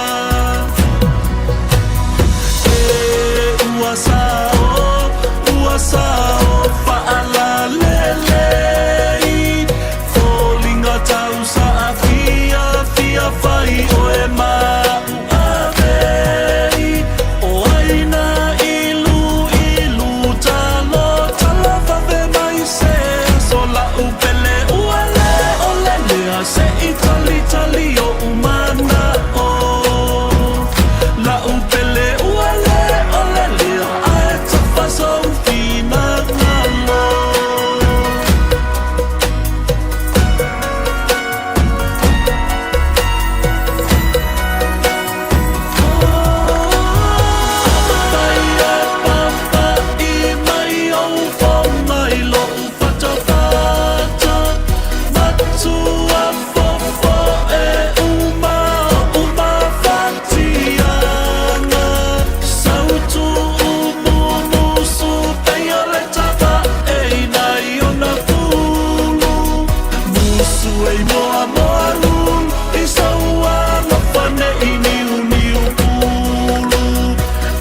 Pia moe na se ane so ie afu ae ta pulu pulu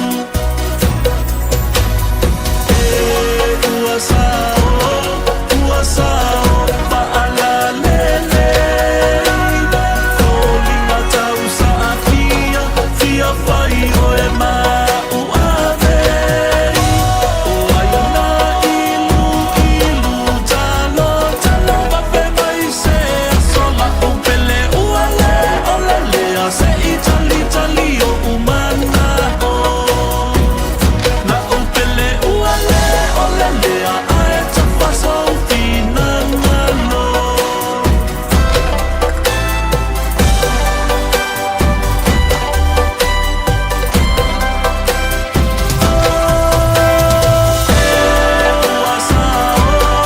ua sao paala lele tausa fia whai o e mau avei o aina ilu talo wawe mai se sola upele ua le o le lea se i tali o umana o la upele ua le o le lea ae tafaso fina ngalo la upele ua le o le lea ae tafaso fina ngalo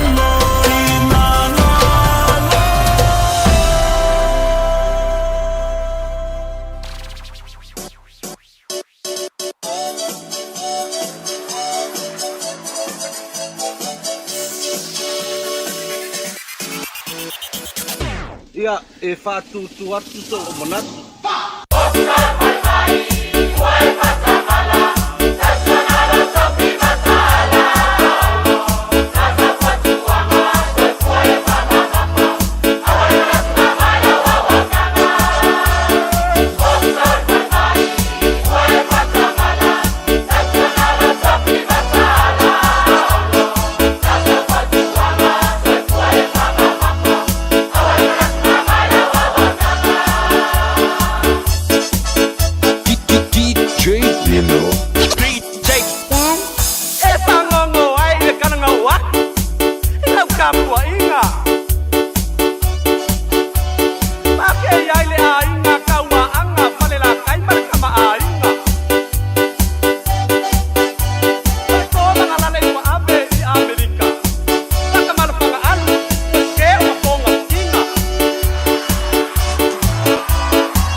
si on tātou whaafianga sui whewhiloi le rivaing o la Aoauli le tu wai o a o ngā le whanau. Ea mi se fui le hanga i atu i ainga o lo wha muli mai wha manon tua i atu tau a veta mare umalawa o mātua he langa tui leo ta māma tina mātua. O lo whianga i malea ngā ruenga matua i aso whaipea o le ala usu i le tai au. Ea e wha sauni e tā pena i le tau mawha le whanau i le tai au. O nā ngā ia tuaile momoli o i lea onga, a mai a whiona momoli, ia toia ngā ia ku le whale, whaisi na koma, whaisi na tau mawhtanga, ia whai e iala, ia leu whi au le whale whaatantali, ia le taimi e toitu waia onga a le whanau i lea Aoauli. Ia o nā toia ngā i fwoi le koe piki, ia whewhi e peana whape o le tutongi lau ngā ruenga le whai aso u malawa o kuanta e whao le tausang. Ali ta māmatina. Se mea manu e whape nei, se le ngā leo ala vai kei meo krisi masi, ia kala mai kua le lua si, le lua si le nilera. Ia, ona tutongi ei leo lua pāse se ke lua oi, ke luka whau i Samoa. Ai pangalea, ona o le alofa o tātou mātua, i whanau mā lātou whanau. Ia, alanga lai saufu i le afo, i le tusi, e pito i sili atu nā alofa le matua, i le whanau alana whanau. Ele taimi e tupu ane ai. Ia nei lo la o le la whana. Ia whapenga. Ia e aua fwoi le so ngā lo whakere fwoi lele iai. Ia masonga ave iei suka laki. Ave iei whangu sua mali. O le mea la ngā. Ele fia i lo mamātua o le tamititi. Ia ngake ia la e uvama. Ia makire koe wako fwoi la ringi ia so langa le whaia kua a le whaia. Ia langa wa tupu me whapena i tono tanto wainga. Eoi.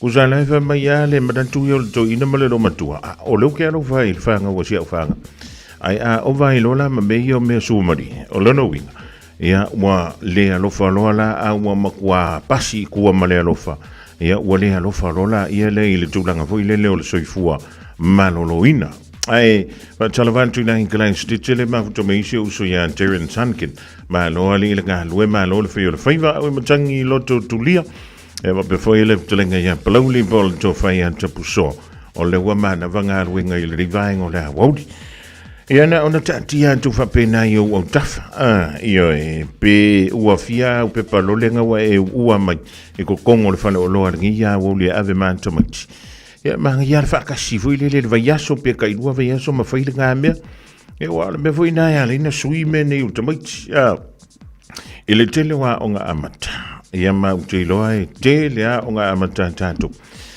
E wha malo si ele me leo le ingu vai ar kamakiki. Se i vanga nā fo i lau a saula kamakiki le whale ai wha apele ka kou mākua e se whangu sua mali. O nā amata i lo leo na sui mai nā le tamaititi. Ai kusa ape alu fo i lea o ngā tūlanga mua mua. E alu a kuar kamakiki. O le vai ale mea lai ngoi o. Ai a tau nua tulo le whale pe piki e tātou. Afe le teri wha aka wele whangu sua mali. O i ngā la le a makamai eilo, o ngā suilo, ia ma ai fili eilo makamai kiki ngā. Whai a koi fo, ai, e pū lea skafu nge le la o lona sa. Ai a o lola ki mi e mai. Ia ngai whapea lola i le o kālo whai. O le a le mea ua lainga e mai. Ia le mai ngā wakoe a korungi fo ngai ko koe ko uru o ngifo i le me sumali. Ia ma le kale la kou e pio le kale al kanka fo i leli. Ua la vea le whaka vaiva. Kalu ai le ai o mea ai. Ele te tauna ai e whana.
think a minute.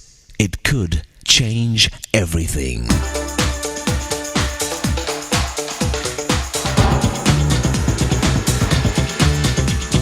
Think a minute. This is a true story about a boy who dreamed of sailing around the world, living a life of adventure on the sea. Well, the day finally came at age 15 when he was old enough to join the Navy as a midshipman on a real warship and follow his dream. So now all he had to do was convince his mother to let him go. But his dear mother had lost her husband only 5 years earlier and was left to raise more than a dozen children all by herself. So for her to now give up her youngest teenage son was almost too much. But she told him if that's what he really wanted, she would give her approval to let him go. So the day finally came to say goodbye. Her boy was standing in front of her in a dashing Navy uniform, ready to sail away. Then suddenly, his mother became overwhelmed with the pain of letting go of her youngest son. She began to cry uncontrollably and begged him to stay home and help her and the rest of the family. Her 15-year-old son was quiet for a long time. Then finally he spoke. Of course, he wanted with all his heart to become a Navy officer, but not if it was going to break his mother's heart. So as sad and disappointed as he was, he returned home to help his mother take care of the rest of the family. But that's not the end of the story. For this strong young man, who almost became a midshipman, later became the captain of a country. This devoted son who sacrificed everything became known as the father of his nation, George Washington, the first president of the United States. You know, the Son of God himself also sacrificed everything, including his own innocent life, because of his great love for us. Then 3 days later, he was raised back up to rule everything he had created. Yet he still gives us human beings the freedom and choice to accept his authority and leadership in our life. But we can trust him because he's already proven he will rule and lead us with his love. So won't you ask and trust him to take control of your life today? Just think a minute. If you'd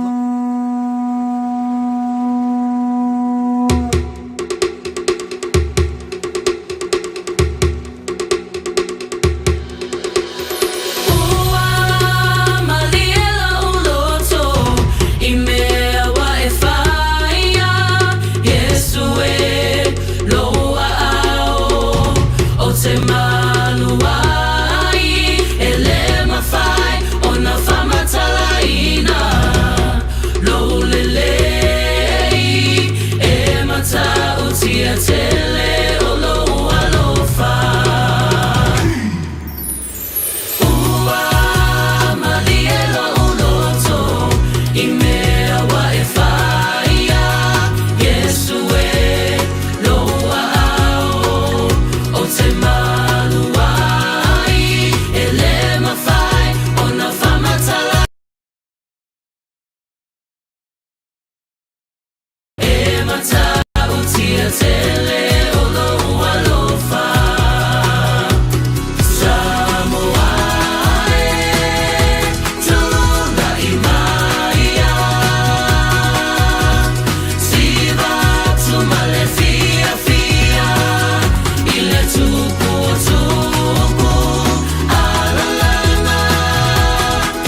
Fofogamua na le Special Anointed Praise le divine o le Aoauli. Ma le vingo le tua fa mai o le pese ua mali lo loto I la ua fio e te wala ngantu le polka la mele think about it mo ma o le divine o le so o le utoi lu miru te na tale o link to life fa tanto o si siatu e nisi o tunu o le Pasifika malelelo langi po anime o lo tupu ai e tato tala mai le Pasifika malelelo langi pe o le taberina e le fele tua ya Miriama alana tua pomari e o le ase kuko o le ngehia so lua e hawa ele na waka usami moa ia mafau e kakalu bea e ka fia ai langa ma moe ai umangi o le moa la uhani o la uhani pa sili o te patu saina I se apa la pi o se pisu pasili o se masi que mai piti pasina sa pasui o ni tamato mani pi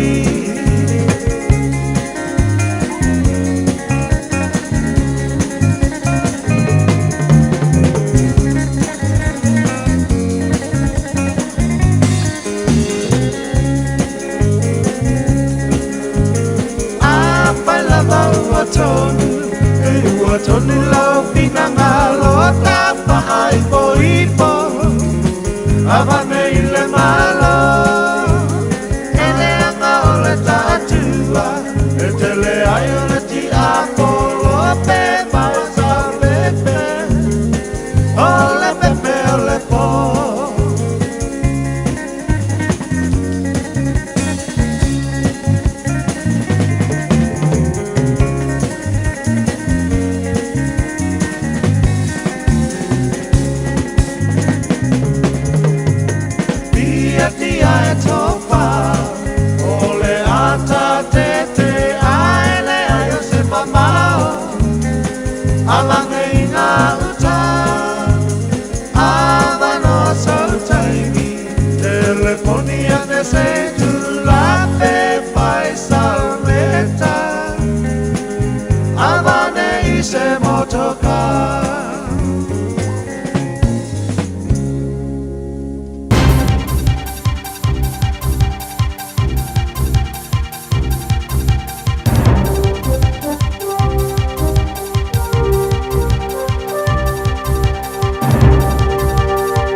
Talaflava malo le soifua o se mere whaafonga I talafou o le Radio Samoa.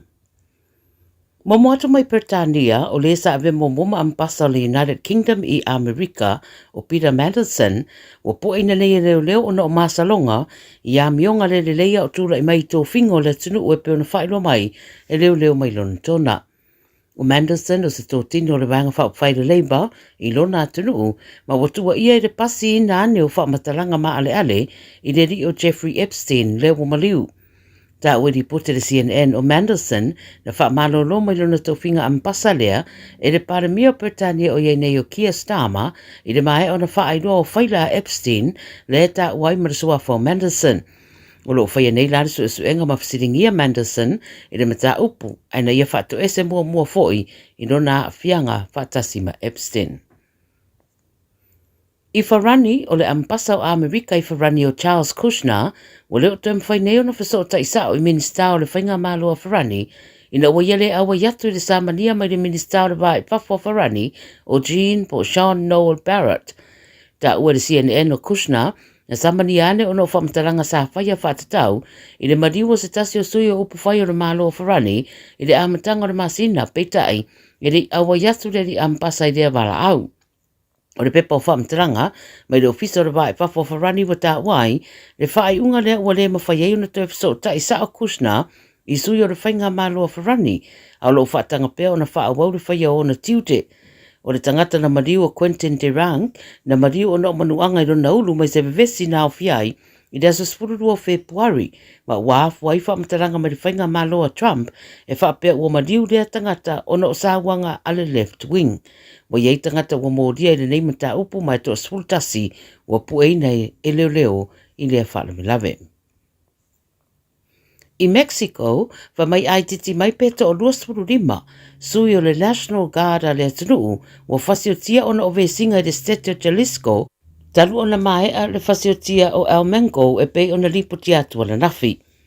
Whairo ripoti le BBC, waria e bevesi I stete ma vaenga SS o Mexico, talu ona I loa le maliu o Almenco, ma ua ave ina tunei e Mexico le tusa ma le lua afe 5 selau, o fita I le tu I se sifo le atunuu, mo le puipuinga.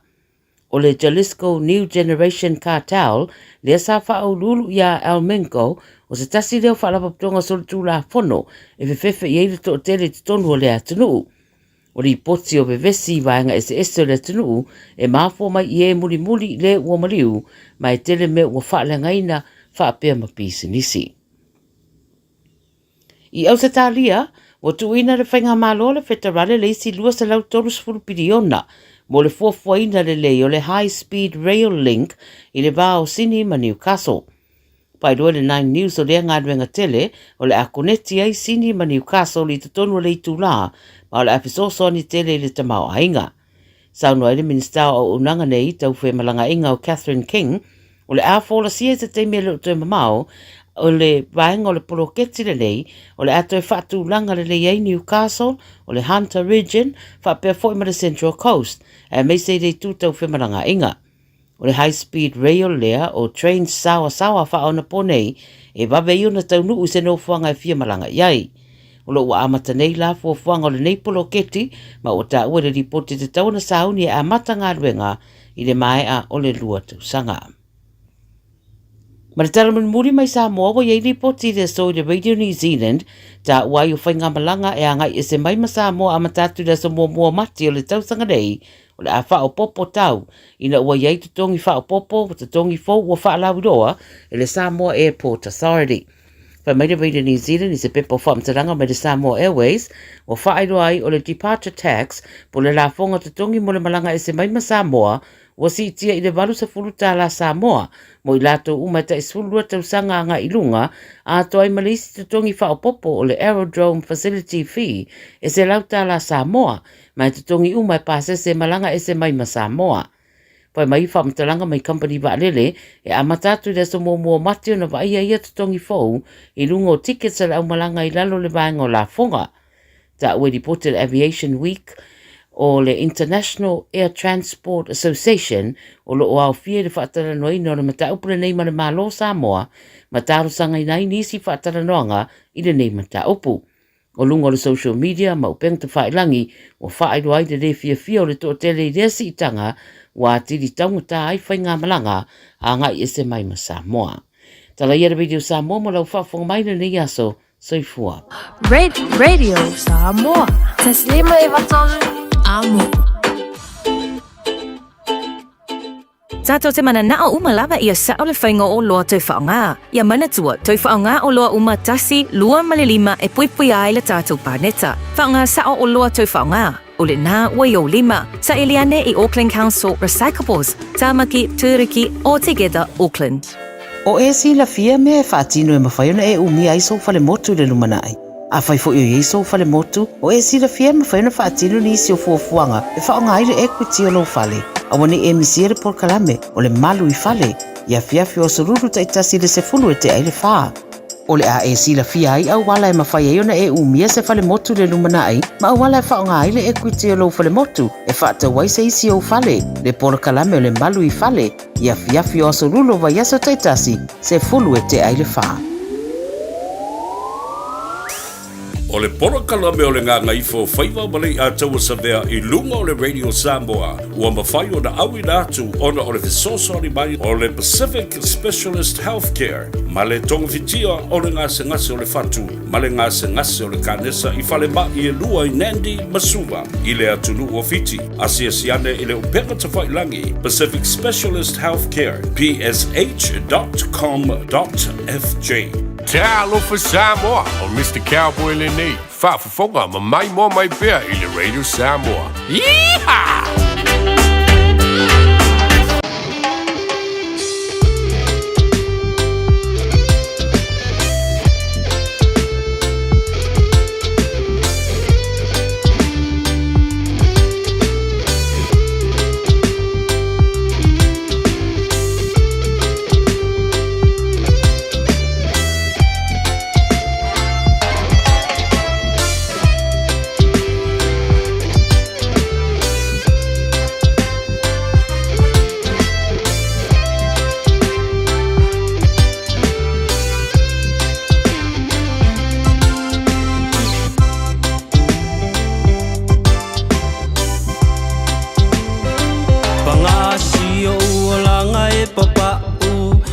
tau fono lo i e afu si o fale o tau patu wale i la lo tino i le namu ai o te usulava male fia tali ilangi ai o so manuia o tale ni lava mea uma e mai le atua o tale ni lava mea uma e mai le atua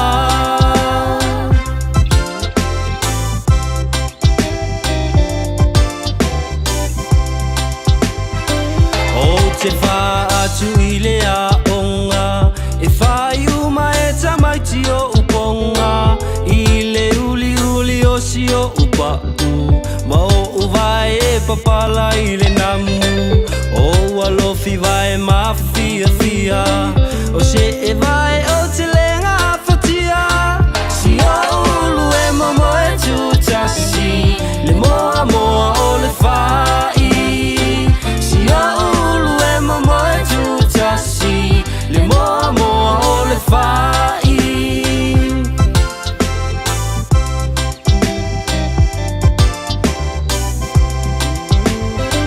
wale au tau mawhainga i se a o ngai a pia wai ulawa i le kolisi masani le maumanga sasa le tonga fai o le sapelu lava o si a upeni ma si a upea tau ato le ie la sa o iuta e tu si ai o le lafo le ie la sa o iuta e tu si ai o le lafo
tau le fetaui i le fufusi o si o fuae ae le ai oni o se vae si o umiti a futau le ofi o sili ai ona oti si o umiti a futau le ofi o sili ai ona oti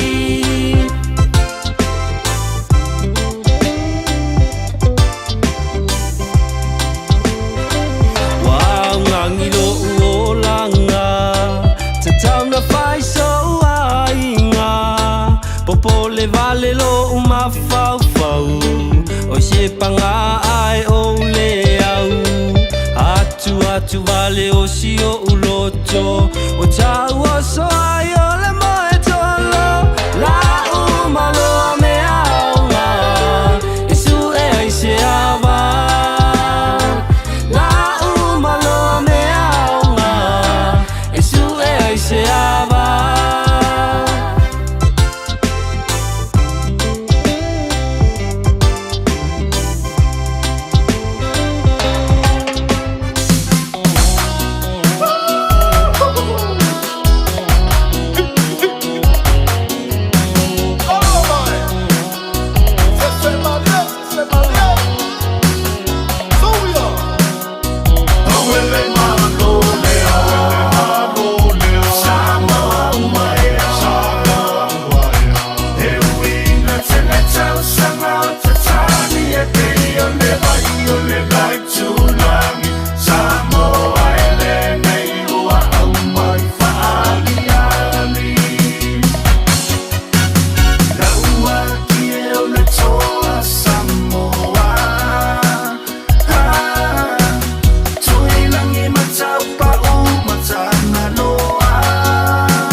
So for mali na le Dr. Rome Band i le divang o le fiafi ma vi inga o le waki le toa fa before le fatunga mai avans pai latte ya ma le to mi taina ya tong mante ma le pese fa mai o le olanga papa o le usful ma le valu milu to te ni le July fa a fe o le to ma to mai le divang o les ya ma lo so i fu ma le langi ma o le te mi le de ma saniona e fa fonga ya mai mo ai le to tua le fionga ya le anto so ve pita o lo to e se le fionga ya le anto o no disi fo yo tulanga le ma alfia ya mai le nei ya via so mo ya tatu nga wenga ya talo so i fu le lo fo le tua o le anto i tuli mai le dava ya so a saulo na lofa malona nga le lei ai e se mata anto no le ya ma se siu tatu ele i tawo tuai ia ila toia e to fafape momoi ia utafa ale o se pamping singi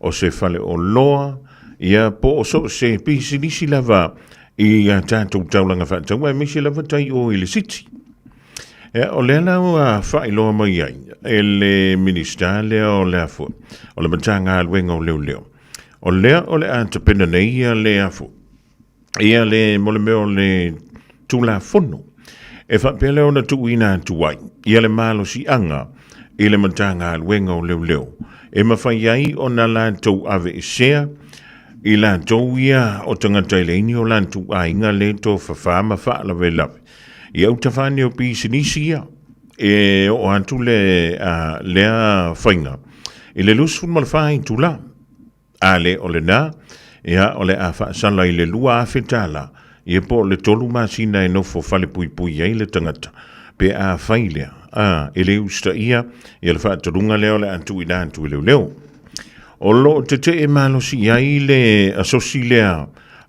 leo leo e pe ona whailo mai lea ele lantu taitai e ma o lo whaapea mai e le whaamtalanga e ono tu uai nisi ngā luenga tā ua e ma whaiona lawea i naiso i fua e le mata ngā luenga o lea o le awaku e kau kukuri e se tangatai e whaalawe lawe pe o le tō whawhama no whanof. E au ta whao mene i o pisinisi i le aso ma le afu i aso. Ea, na sau noa le minista i a Paul Goldsmith, i a ma le minista lea o le matanga alwengo leo leo i a Mark Mitchell. Ea, o le antu wantu lava le whaitalia e le matanga alwengo leo leo, po leo leo i e pekolo.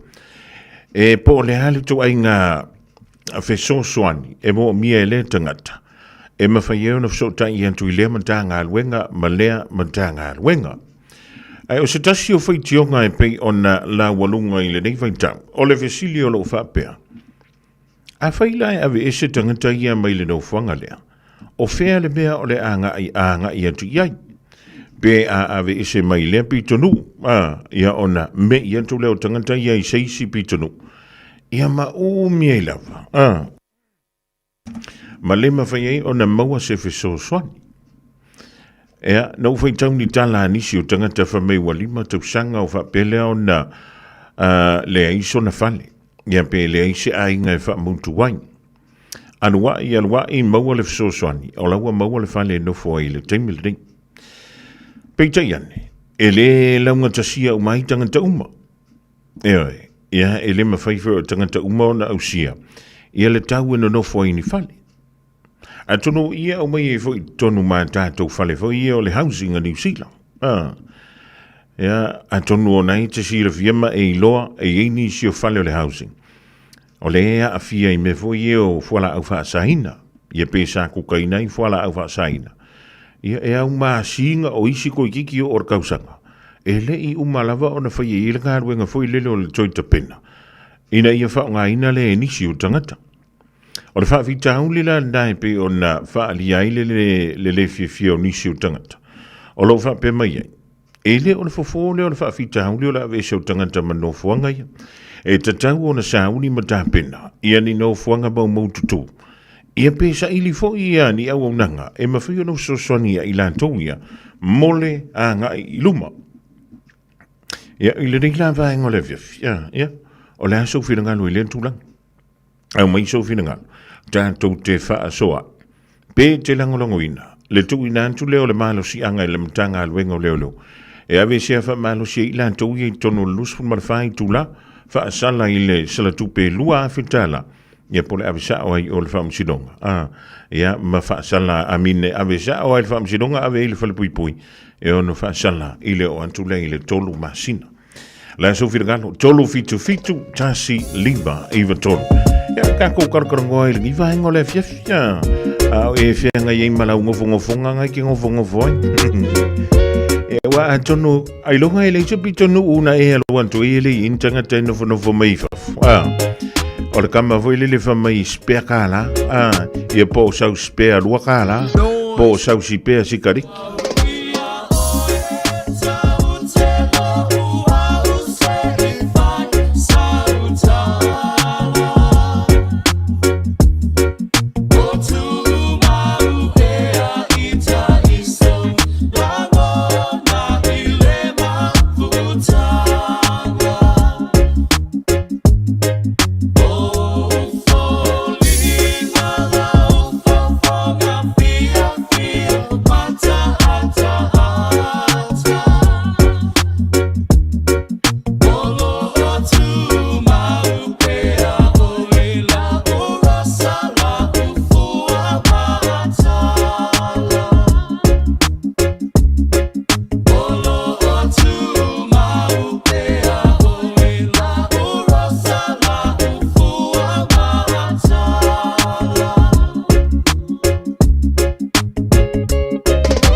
le arising le fanto le tolanga le divanga le fiafimba le pese ya tuti sasio fanto mutuai ale vibese le tima e pe o de 22 fantia le le sunga ya DJ Noise ya mo tanto le divanga le fiafiola so fingalo le tanto silina tu inato la so langona ya ilanto ye le o ye nio lantu ainga le moi ya mo tofa fai au tafo pisi ni sile nganta ile topi tonu ya va pe foi tai le taulang tai o le siti e au kilani tolu fitu ta silima i va tolu na utala tu mo so finangalo fa ali ele ni vanga le vief talo alo fa se mang ma lo le on sai mai kalalo oh hi ve le yo la makeri Le ai lo kalala. Oi. Oh, yeah. Che, umana kango ko rewind kwa. Ave kai mo le avangua. Ia, wa mai o el tina male ainga. Ia, manguia lava le alofa le ali. Ia, lele. Ne ia fias ma le ias. Ia ini tangata fa per ko piko tina. Boka. Ava ai fo I wa o kengo fo I grading. Ava ai fo I sale ai kanga kai lumole. O fale o lua. Ia. Ia, o ile ka fo le si fale falao. E ngo fo ile le po e usua e kai ngo fo inga. Ia. Ia o le si kui o le sawi o le furufa ke amtangla le o le sawi mai ke road. Ia. La mo e kanga kai lumbo o fale o loa. La solo ngona yele tu la fono le tau pasia mole mtanga luenga ulelo. Se tu la fono le. Le se ele mbanga ye se umang. O tele lango inga ka ikaranga. Ia. Le na fo I. Lale mafu angolo filma. O fea o le almea ia o le simea o fea fo isang mo fo ngi kanga ka o fengi la ko ainga. Ia o le sifo ila mia. Ia. Kilo ile mele ia ngile so ifuanga makangaka. Ma isi inga malako fanga o mai sifo awaringi kama kila mo boile awalo kanga makupua. Ma diro. Ia o kele lango inga. O ke banga o e ka nga fe so angile malo. Ia. I meangi o state house ngo fo isi kanga ka ile ngila ko fanga. Ave ia ngi kanga ka mai so kanga makukua. Mari, va taimo le filangal fa dia te se tina fo. Va taimo le vala au mai. Mane. Ole an so e langona. Tolu fitu. Ta silima i vuto talo. Talo fa lua, talo fa. Malo se fo. Ia. Ia. Ona me ka ke ile fale sa kuka I fuala au fasaina. Ele o toi fa nga ina o la tau fia foi le mo le no fo ia I se taimi. E kusa o nasa no do foi tangata. Ia. E umalonga ve se kanga e vai ku lola upipi I mai pepa foi I fa malama. Ale o pepa I fa malama o lono winga la wa koso I male tape foi le. Ele ma foi ona u fale I se I longa e uma onga koe ka penga vale. E se fale va penga ko pikon. E fale lo ka usiki e au ka mafofo penga ku ka I fuala au. Ele ma fai ona ave jeisi I se fale ele I fa maina. E soli tu la fono le va nga pe ave ye o le fale. Ai le I fuluina mai le tatau la lo tu la fono. Ona ave jeisi. E ole ola ponga le ka ma fai mai le. E ka le mo fai le fat. Ole ala le benga ku. Ole ole me o le lore ki o fale ya ki le ki ku. Ai le se speki. Ele se speki. E o foi o ki la ku. Kusa o ke lo ma sa ka ma lo se wa o le so le nga le lo ki o so nga sa ka ma lo si ya ki le. Ia. Wa le ki e ku wa ya ku. Nga sisi a ko e o ngofo o e ka ki ku a funa. E ma ke se o e ka ki ko kom. E o ko ala ka kala ia ko kom ia sa fo ko mai la ka la su bo ya ki. Ia. Ala so le nga ko ka malo funa le si ki fa. Ia. Ole so fo nga le.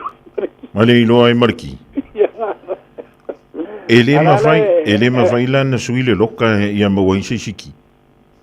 E ma fai. A se nga ponga la fa mai ka malo le mai se pon hunga le so ngai.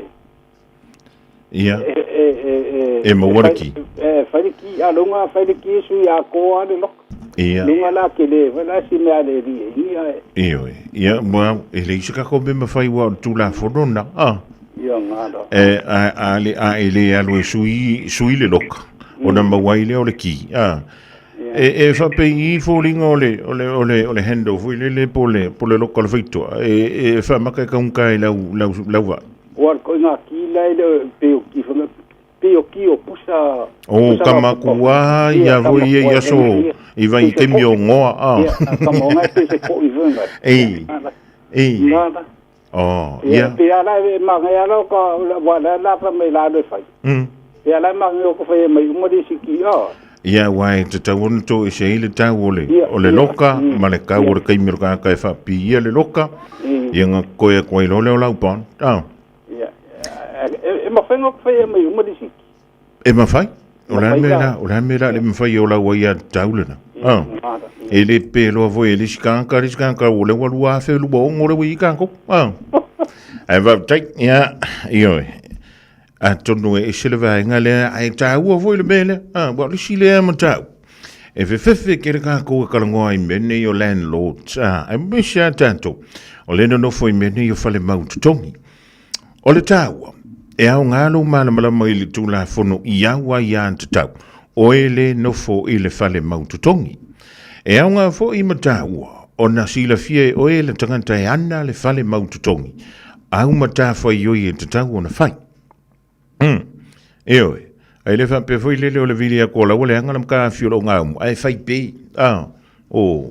Ia wanga koe ngā mea li e whea kola anga lo ngā umu. Mori ua ongo sfurkau sa ngai le suia. Ai fai pe mai lau sunga. E le rei ala pe ata tia agents fui. Ai a fai feo nai deal ma lau sunga landlord. E mo o mia le ainga. Le o ngā umu e fai ele mea ai i le aso ma le aso. A umia se aso foi le o laile o ngā umu masalo singa afa aso i le aso. Ai a ova koloma le lua aso ele o sui ale o ngā umu. O lono winga. Ia ua tauna mōlia o ele tulafono. O lau le usita ia. Ma lau le whaatino ina lea o utiute. O ohe e ana le aseta po le whale le no foi tangata mautongi talofa. Talofa? Ia, talo. Ia. Oi fulu sof? Tek. Ia, sao no ia? Ia, whafkai mo le awangoa. Nele? Ia o ke fia karango aku i kangaka ia e momo i le kaurang. O la so langona i le vaenga. E makua le kala fia ngai.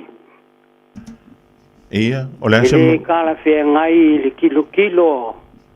A kangaka ka whao mai whafo i hia kungu.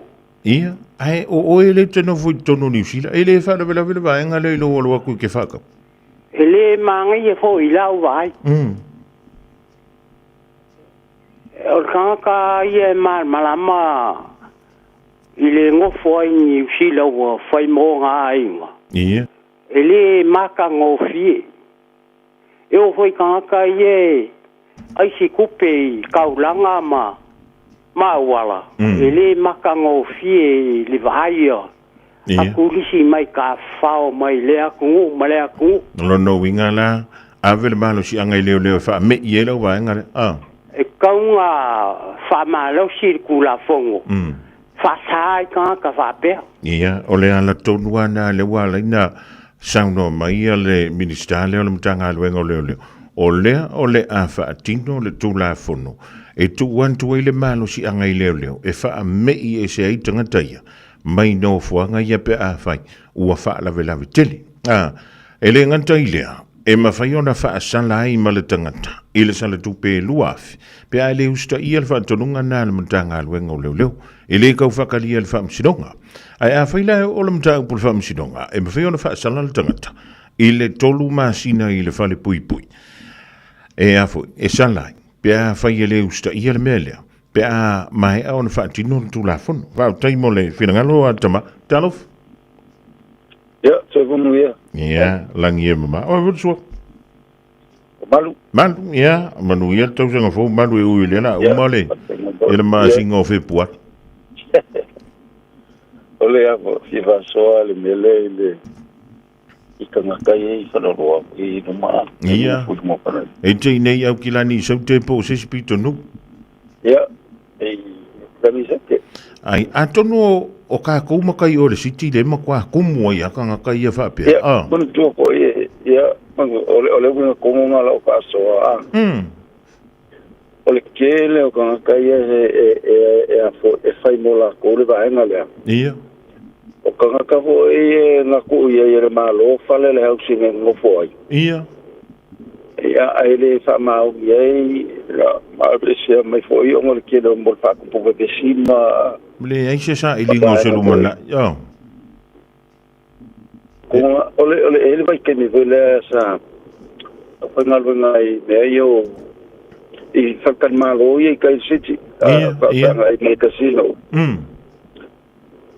fakwa uilo I nga ole kele o nga kai ngo foi lu ngo fakan malo o nga ka ole ko komi lalo I vai na foi al malo le wa be ole le fa refugees fa ka sufa sol ole makua I kele o nga ka nga ye pai ngai mo fo no fakal malonga asisila pa ye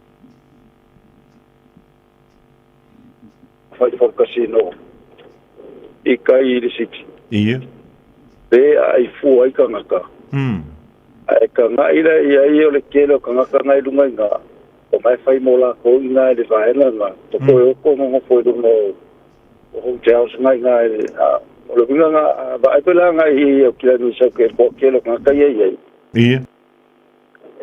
sa fa I ka ba bala au ma wa kuma lava mo ma ko lava sa fa ai ko sila lai ke le fominga pero I makamanga ele ma ia ke le fongia ele ma ia ke le fominga sa fa I malaoringa ma le una fomunga la paso o se kule le kele mali mbole ko kele wa o ko kele foi o kanga kangi fa pe o kanga le afia mai aisa ma fora o vai e sai ala ngo wa ai ma o mori mau o kelo nga ngo ke o la ko komu ia le kele nga afia mai ele o nga fingo sa o le pasi mai o I paputua ki riseri ile ai si solo le e ka mo so mai lunga le pasi au kelo sikmali ile o Samoa la male perfect ko le pasi ki le ringa disi wa o sia afia ngo kangi pe ale fayale me pe manga o ai fa nga lo mame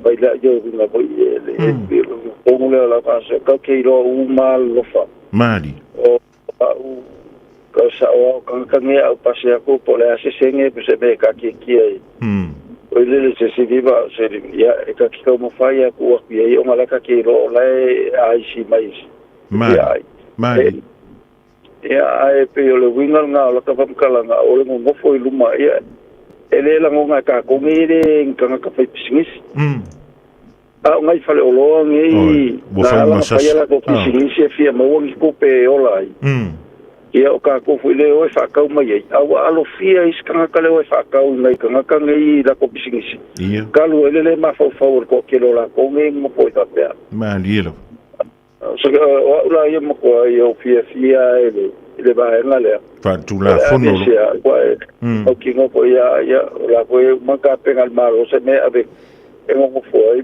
ia lele ya mo le tula ngam fa tai mo le fira ngal fa li toi pa na le mele le tapini o le fa me le kele o le me fa mo tu wai ele o ia ila se me fa pena o le tu ngol tu la fono le fa tai mo le fira ngal fa li e to tama talofa Maro. Ia langi mama. Oi vol so fatoma. Vai timu. Bueno, ia tau sanga fu, wa me yo tama mai. Ia o ia fade kongo lo fade ko ke lo ngia so ale o to vadi de fik ko ko. Ia amuia o e shop kama fo iso. Ola la me ko kia nga e fa popo e pele li tau sanga lo so ifu. Ole ola fa awole da kende awole le kende e ma nga yarga la nga ko kele la wari o ke lo le fa pengale e umi e foi ola ko so ifua ya range o le che wodinga ke ngo ula ya nga e ko ma wolunga ka le tia nga e kilo kai ko lo i e se vor ko nga mele ya ba lo va la solo ngona ele bta pula wa o ne te no foi lo mot e ke ro se uma ia pawale e lo ma pau ke ele leanga ulu. Leanga ulu la ke loa ngar kupe. Mari. Ala ai si lunga la wala le manga e kinga inga usu o fainga venga. Mo e kinga inga. Manga e mau mo fide mu. Mau ala sa ko nga e kai me ala lunga. E mau e ai si fakanga ai si de. Ada kaunga fai na malo se pale ide ile ba welen konge mainge o kilangi ko la uya I kanga kaia la uya e kaloka ya ave uru po ammo me o pako mo ai mo me o kapu vai po io e kausi o awonge ko pe o le wo fa pen mele pa yo I Samoa me ba de ro fa no ko nga o kau ya I fo de o skupe nga ide mala ba le ka ko Samoa mali io ole o kuainga kange fa penga ba de la ke lo e o ngal kupe mali lo le ci ole ya lelik malo va tek yo o tele mo ti no ai ka ko maleva lele sa mo po istulanga fa pe ya o nei New Zealand le tanto te fa so ye le divanga le fa te en tol te mamole filanga lo fa lia o ye le sa fa ina ho le fa mai sin sa sin dala po sin tupe ai kama vui nga le mo wa ku pe va ye kula le wo me sikariki o va pe sali a foi na o leo langa leo ko inga kanga kai e whapea. Makuale whikauia. Wai mua. Ele o totongia sana la fonga. Ele o ala usu lunga le kai au foi lele pe o kako umai e ngā lurui. E ke ngofo makau posi makau fuafua mwha so leila usele.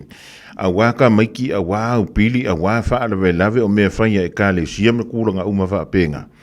Ai o ka mai e nga fa mai va penga e mua o ka vai e kunga pupusa mai ale le onu taino ia mo lo finga talo fa se umano ia manu ia tau sanga fokana o a mai io ngeo ke manguia fa skai le lo fole ko se umano wale va so ka ko vala ia me ale le ia wa lunga lang ko sa bla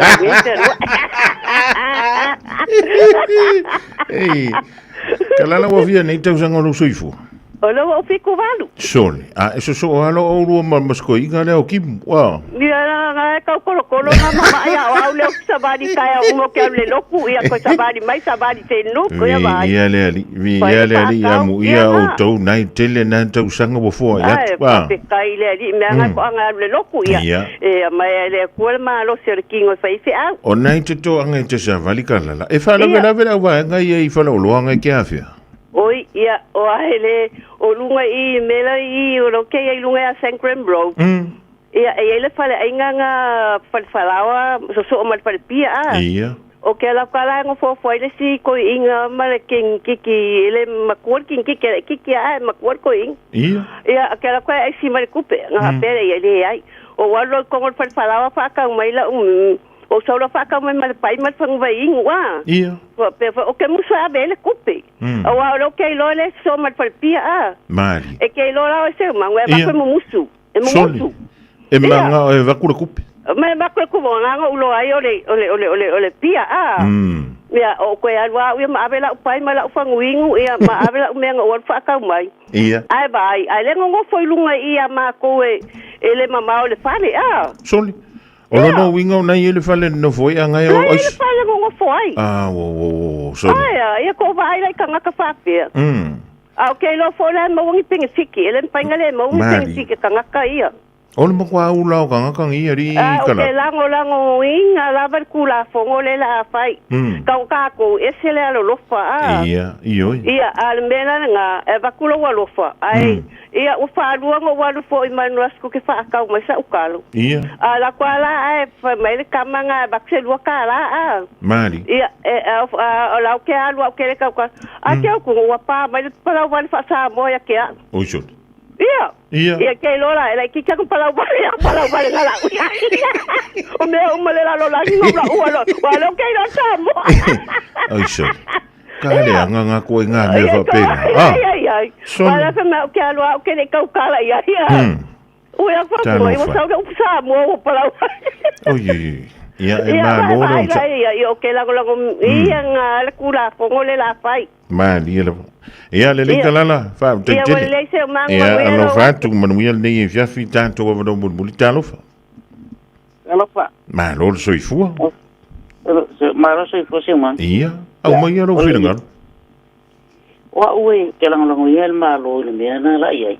Ia. Ile o te o te fata. Ia. O tangata ie ele nga on tangata matua. E telo lau talo wau. Kele lau kupulanga lau a whaia le mele. Ula tula, te niu mau te matua. Ke ino whanofo e aisi whamai. E tu mai pepo tu sei, need the food.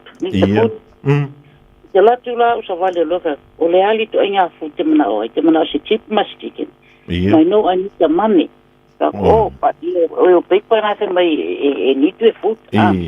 O si kindly o te alu atu e aisina, oh, can I have a $2 coin? Say, I can buy the food for you. Say, no, I need the money. O tangata nge tano to ai seu man. Ia. O leo to go. O kangaka e malulos. Iyo e, tolos fulu last from on tupu. The walu e paputoe, the last week. Ia. O latu lema ile, o te lo Samoa, e tongo foi nunga le meri le MT, vo ile ale, ansini ale ASP. Ia. Lala e saule no matua palangi, la e tau pangi le ato, pea o la e tau tatala si tupe, Mali. O inga no utulo la ia leo la pute roto el masini. Ia no utulo la te tilo e. Tui folo e lunga le tangata nei, masalo se meo le fast fulu lua fasu tolo tilo. Ia. Tui folo e lunga au faile no matua, do you need some help? I did, oh no, thank you. Iliu mai lolo mutu tilo mai ia la tu watu, Ia. Mai, okay, I'll let you go first before I'll come and use them. Tango lolo mutua tala le tupe, ala watu kuam titilo, masalo ana le aia le sito ia ina pala, ni la e mate tu, itua mai re lo mutua. Wa afur kupe silo makua, E tupe silo mutua re solo mai ia, Ia umalana tala tu pela mutua tango lolo mutua ifo masalo o se 5 tala ale lo mutua ndo tango lo mutua watu na watu 5 tala mai not enough sure te lolo tala ya se man te van ko bati ngala valo to loto e tan pa te fa fitai o le o le lo sa o te sau ia ni wo fala fata o te la tu i fo ia tu lungo lo li wo mana fa to la wo sau fa ia ni le Titilo mailan titilo. So my, can I have some money for food? Okay, what food do you want to buy? I'll go and buy some chicken for you. But no, I need the money. Well, get lost. Musa vali maya. Sure. Ole mea la pela tala silo matuana. Te fala, e taule fa pala, ni vel fa Samoa, o tala la ole matanga, o tala la pala vale. Ole mea pela tala se man. Elena Paulo tangata fa penale se lima tuale masalo po se meo le 5 ono, amino ole ono se fulu 5 pole ono se fulu ono no su 5000 ma sani no fono foi nai o tahu o tara o papatoi ma ngele ma le palangeke o le tangata o Samoa o la tu le poita o se fenga lo la tu fa ta se pankeke i a ve no ma ko ti o te o se la lo mai can I have some money for food Ola tu fa ta men pankeke 5 tala tu lo ia I have no money because ola ka le fa nga mai pankeke mai I don't need pankeke I pankeke o to get live it there for next time so le te ro te se man tanga u pankeke sa fa sala la u si tu la wala ai tang fa fo nga u puna la mai so le se telefono ta ola le fa lu talinga ni pala vale fa te sa wali male a vai la ngasula la me a le sila lo matu te lo se lo matu Samoa ta fa provo of titi lo wo me ta pangalo ta ino e va tu me ai ta ai si o vale o so singa luenga fenga luenga ta ino isa oi no walu vale fa u ya la fa ile lo matu anga Belana fa to ise man o ke langu ina tu la fonga malu o le si a wali ile ya ile mama Mali elo. E si tangata fai mai wana fa pela wa o tosu wa tele le fala fa saina la fa pela ai le ai o lai e pretend e valia a lai mana ai sia o le me vela ka fautua tua e o mai matu Samoa e inga mau matu fa nau a o tu ko ia tu matu e ona la tu mali le lan le ko ai ai tu pulanga nei te todos full fast va ve le se il tu per la to mai mali o la ula na fautua ngai la talanya se ma e se mo la ngoinga le le tu la fungole malo e la uya e fa nga ina tu tai mire ave ni ko se so inga luenga ma fa pene ina ai si so lawa ai ava tu foi la e mo me ai fa ta o televinte asta ngo fita cha le mawa tu lo finangalo tina ma lo le ono sai ma lo foi le alofa e to e fa tu mo le tu me o fa ngo ina ne ono le alofa ia ila tu ia e no fa pe ma ai si fa pe o le finga tai o le me o lo sa valia ala ai si mai e toi ia oni si au taimi a le se me i ka kwe ko le se me ia ai pila e ma tele ia la u ia me fa ia ia a ma wa mai singa fangu vai ma singa me ai ia le me ngai avi e ia la tangata a vantu ia fa tai ai foi la matangata a va ku ia FEB liu fa ri mai o le vevela la ko fenga ia ke miringa ia ale va venga mingoi o longo winga e fa su ko maunga vai foi lele ia se tanto fa talipo le ale sila sanga le o antiele mata upule dei o le lofa male vale alofa o tanto ele a si soka ko ele alofa va pina ai ava pe wa fa kon fa o le mea vale tasi toi sa mo ilo tu ma le mea na pe i tau fa fefe ma fa anu mera mai le tupe manao ele haila o le mea la ngai ka o le kau fa maka avela ila lo tu la fono e fa sa ila lo ku la fongo fa maka e listanga taula listanga ta soifua ya o le mea la le a fai o le tulanga le o le atu ye le malo si anga le matanga le ngo leo ya wakala fia unga ifo mo nai pisinis e le pamping singi i mangile so le kwe fai e ye mo meu po e o atu ia leo pe fa pe li maka vale leo e ka wa e se le wali inga wa ku misam pisa o inga wa le ma fai e nei tangata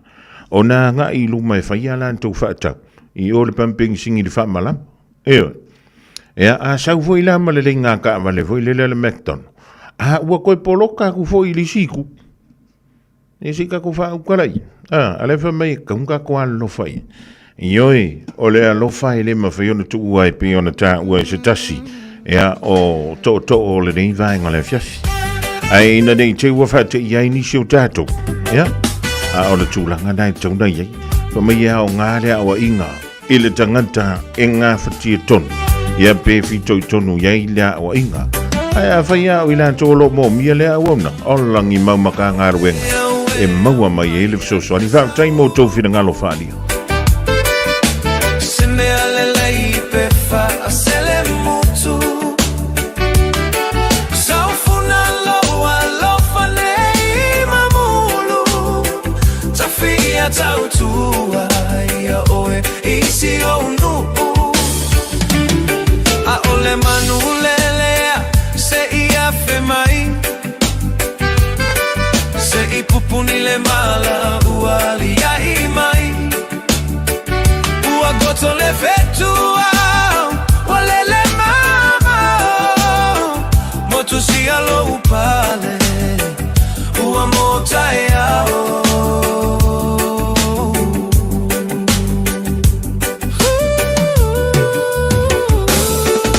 tafiu e vile atue ua e moe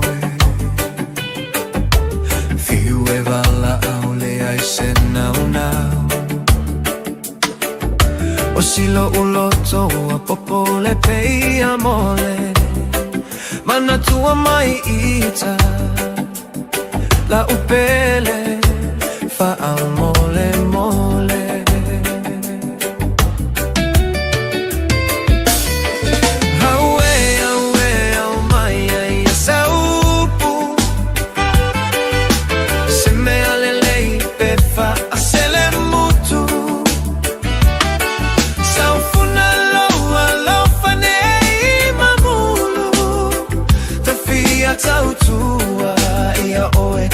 isi onu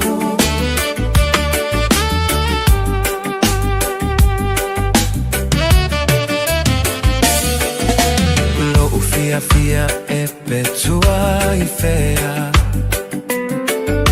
O pusata fai po o fea ua fai ai Ae popole lo uloto ne isati alo loto Ne ililo le alofa Ae fotua I se vai ona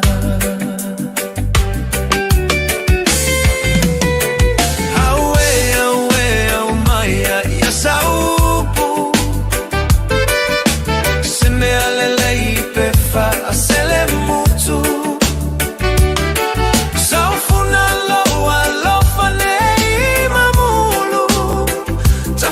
Tautua ia oe isi onu A ole manu lelea se ia fe mai Se I pupuni le mala ua lia I mai Ua goto le vetua Ua lele mama Motu si alo upale Ua mota e ao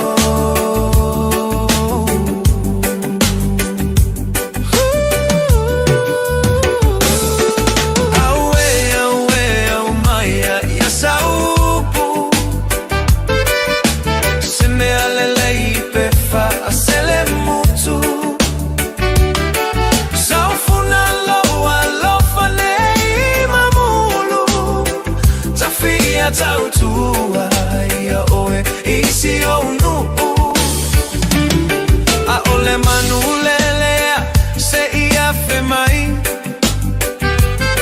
Se I pupuni le mala ua lia I mai Ua goto le vetua Ua lele mama Motu si alo upale Ua mota e ao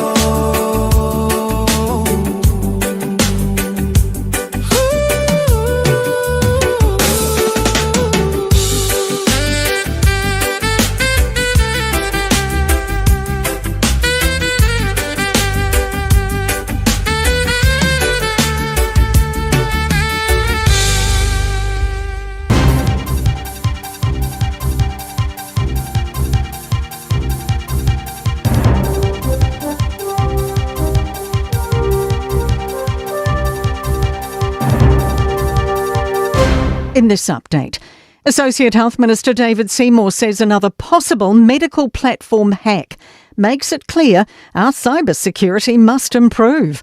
Medimap's director says some records have been changed in unauthorised activity. Medimap is widely used, particularly in aged care, disability and hospice. Staff's been told a nurse found patient names changed to Charlie Kirk and ages altered. Seymour says the last he heard it's still being determined how many people are affected. But clearly this will be very distressing for a lot of people who have parents and elderly people in retirement villages and care settings. A Christchurch woman accused of faking terminal cancer for years has been arrested in Wales. Nicola Flint was charged with stealing more than $100,000 from the Christchurch Football Club in 2023, where she was business manager. Jamie Cunningham has more. 49-year-old Flint's also accused of forging medical documents and tricking ANZ into paying over $84,000 for medical retirement. Flint and her husband had moved to the UK before the charges were laid. Our newsroom understands police arrested Flint in the town of Barry after searching her home where she was living under a false name. Education Minister Erica Stanford's pushing for more investigation of the troubled Teaching Council, focused on the past 5 years. The Public Service Commission found serious leadership and culture failures and a financial conflict of interest by CEO Leslie Hoskin, who's now resigned. A separate review concluded the council had lost focus on protecting children. Stanford's working to make sure the council delivers its plan to strengthen practices. Because it is up to the Governing Council to undertake this review, but if they don't, then I would talk to the Secretary of Education about what our next steps are, because it needs to be done. And that's news. In sport, New Zealand Rugby will open applications for a re-scoped high-performance director role to replace Chris Lendrum, who was leaving after 20 years. Lendrum, who is NZR's General Manager of Professional Rugby and Performance, will leave at the end of May. The Warriors are adamant Mitchell Barnett will see out the 2026 NRL season with them before he heads home early.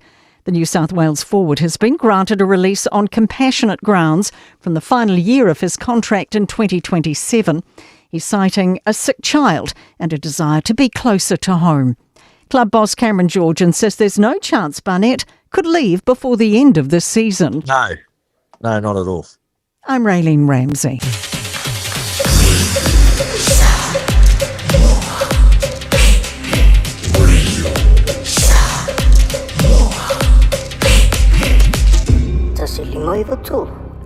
Wafia ailome, wafia ailome, lome lome, lome lome. Eulupolome, eulupolome, lome lome, lome lome. Efusu foilome, efusu foilome, lome lome, lome lome. Sawa sawa lome, sawa sawa lome, lome lome, lome lome. Tafamayata leva veau, olome ua alue tafa ova aise tagata ua vela oseti.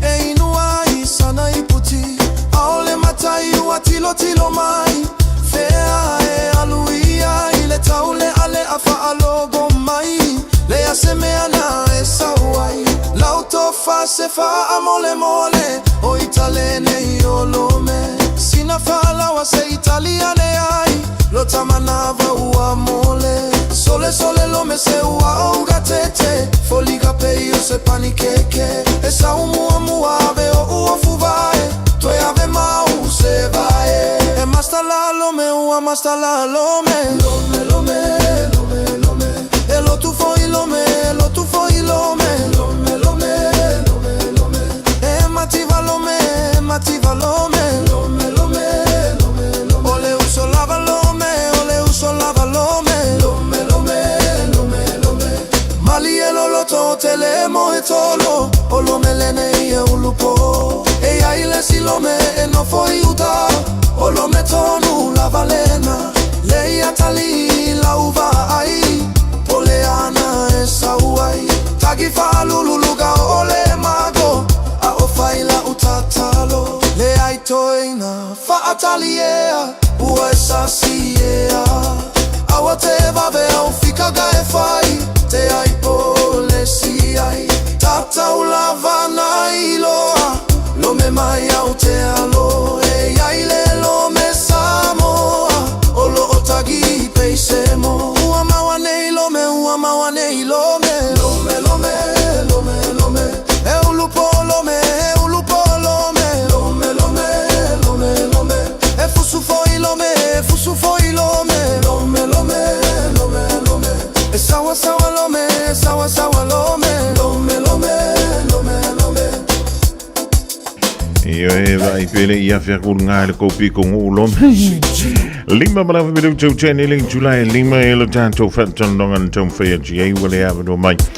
Lo no winga musika molemana vonga wenga manga se singo le ringi fiafi. Le ole a tanto wo sa ola va ia. Pese lava o ia malele tele. Ai fa tete la pese. Ya fe na tu mutono la tavan. Ya mi se fo da fe na to tele o to. Vaya si le vole a solo.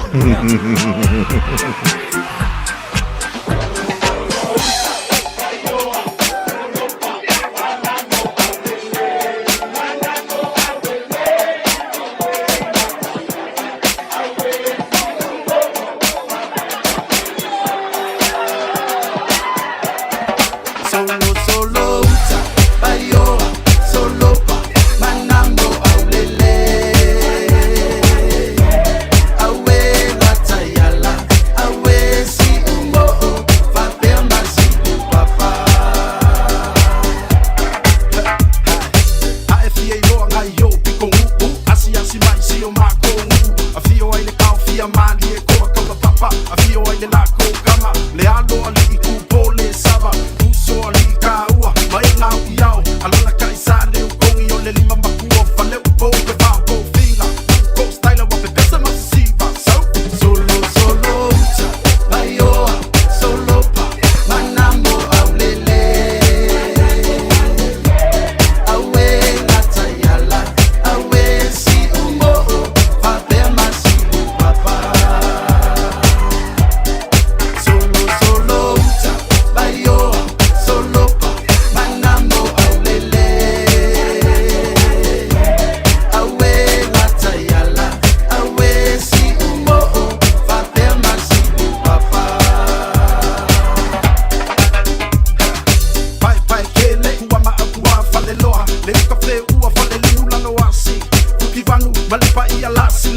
tama tina malea waluma a ioe o nganga ai malo sila fia so le fiku fale sa welcome to mangu vai leilo eba the city ya ku this is new sila Samoa I think why you sao o te ro so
Lume mai se ole ngai kene, se mami le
find home. We know the way. Watch this way, no gonna ride on the way, gonna quest to my motherland, motherland. One wish for the venture, oh, did I mention? Now, ladies and gentlemen, it's about that time. Turn this thing on out.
the way I feel about you, girl. I wanna be your man.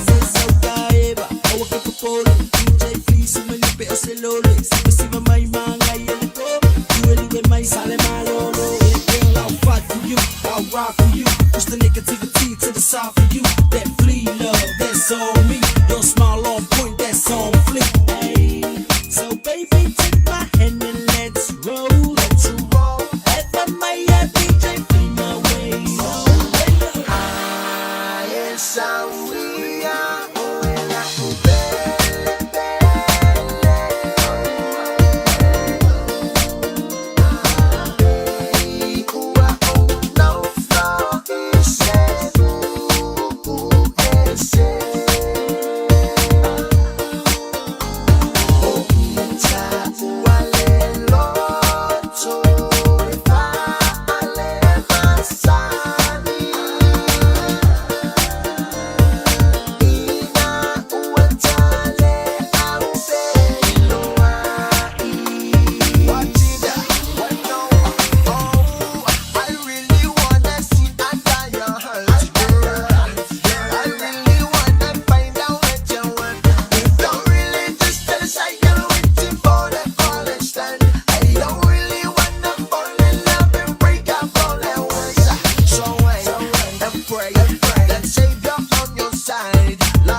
Nga suife filoi mo nga se senga mole mana vo nga wenga i le fui fia fiolea solua talva joina ia le sai se sifo ia se li tulu mafono viliamu ma langa kamale o lilo mai ava a Roni le manolo ai masi ka ilo ai ngisi chavo o ale sai se sifo pe mawa kam ai fai bali ele dei via via o so na não telefone ai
Fue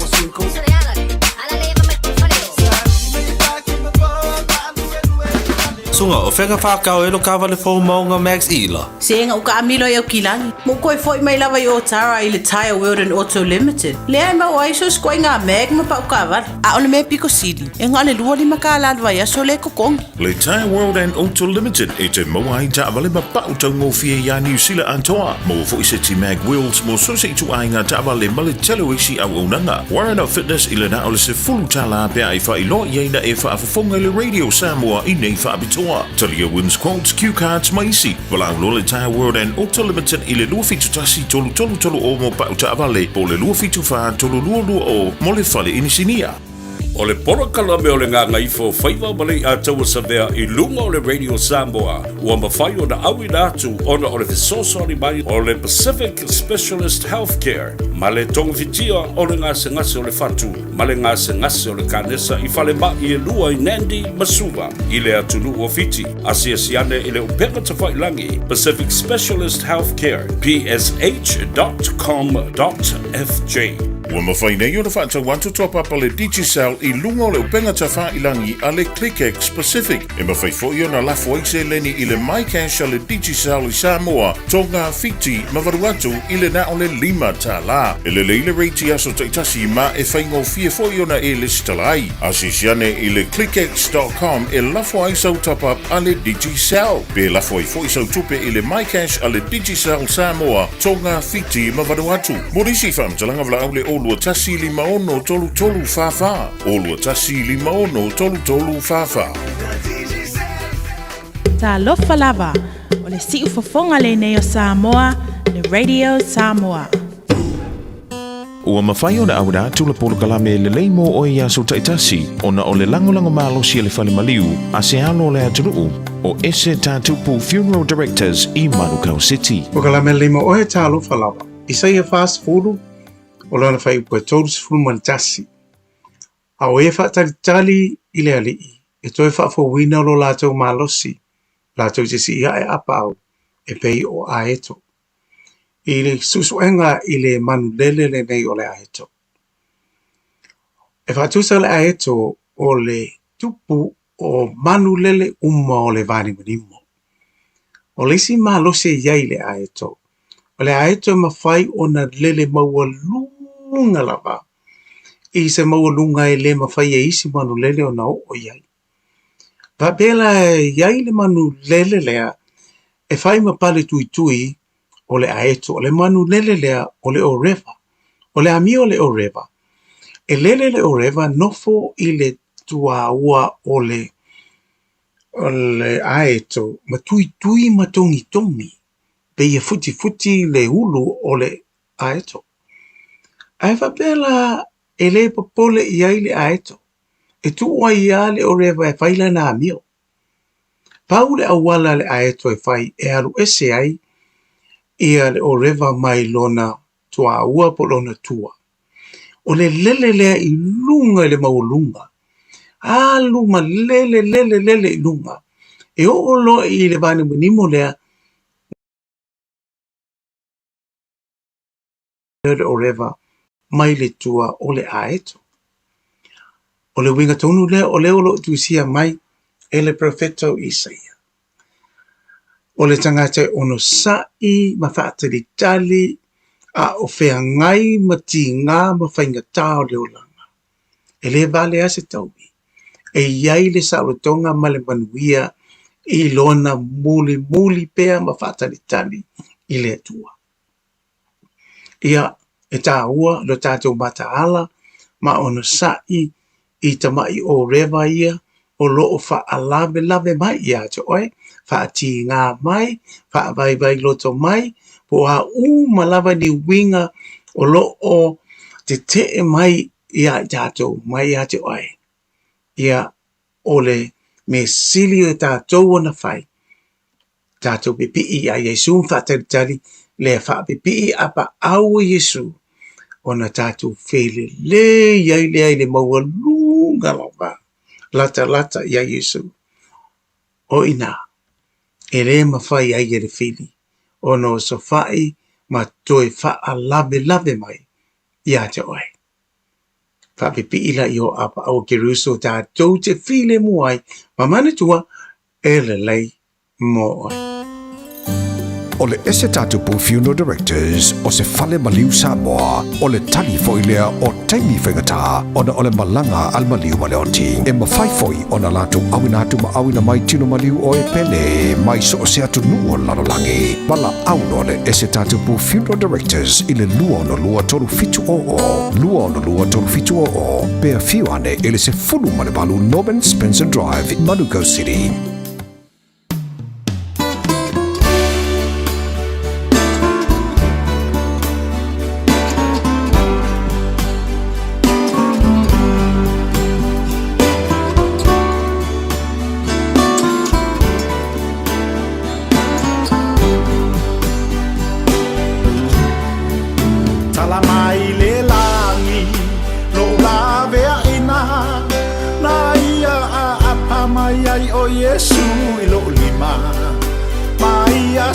Se maya ula fano ile afi o le taunu unga lena o ala o satani e sua mali e fa aniu a ati a o le afi a asa i kena lona tali fana wale atua ta pena masa uni uanata lo tawi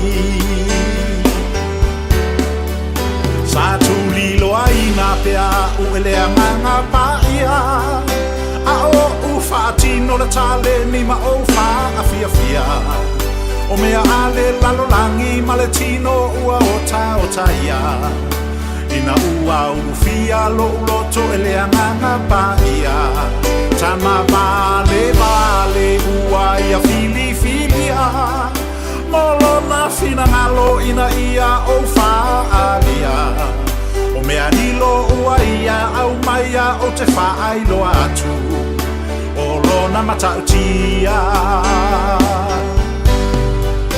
watapunia nei ole alo fatunoa o lo ua tua ile lalo langi atoa tangata onu u esema o e Samoa o le fe aule na ua fa ailoa ua toe lili u fofonga o lo utama ilona numa ua ia toe alofa ina ua ia tapunia ina fo ina fina unga safaya e tangata malona anganga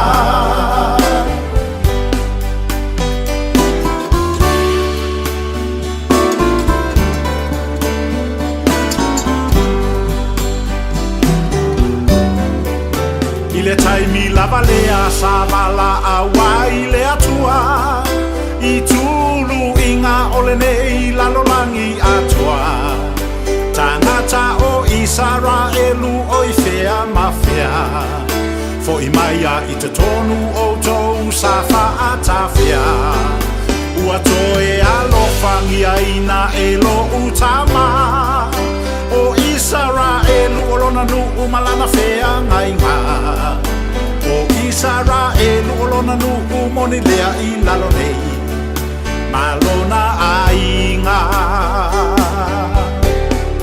tate te e mai nisi ile nei faalinga se watutu sama toma se ilonga o mea eva aya a o fea o lo fa atua ile atua eleva aya e a fio i mea lilo aile o le fa aletino fa aya i lunga o lo ulu o lea ua taunu e pule o lea tua i lo uloto e ala mai ai lana upu ta o fi mauia i lau manu le na sa e tuli nei e toe tangi tui watapunia nei ole alo fatunoa o lo ua tua i le lalo langi atoa tangata onu u esema o e Samoa o le fe aule na ua fa ailoa ua toe lili u fofonga o lo utama ilona numa ua ia toe alofa ina ua ia tapuni punia ina fo ina fina unga sa fai ai tangata malona anganga.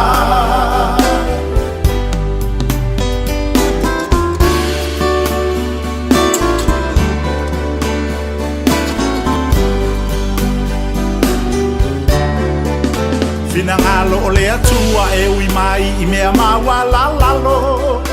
Pale faa tau wa ai awala mai ai olona mana.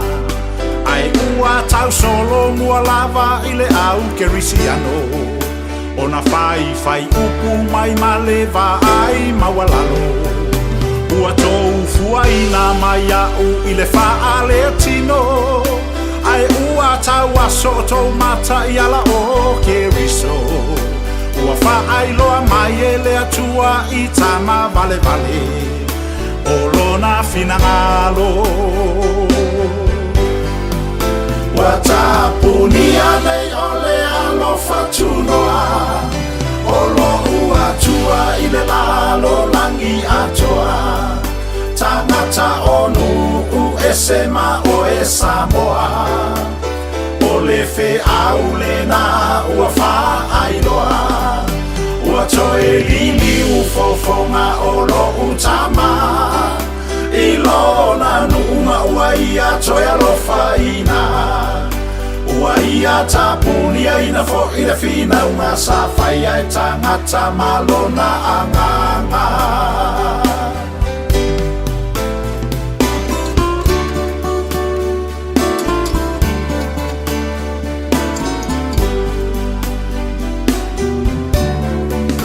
Ua sa e lua ina le ia pupuni o le alofa tunoa.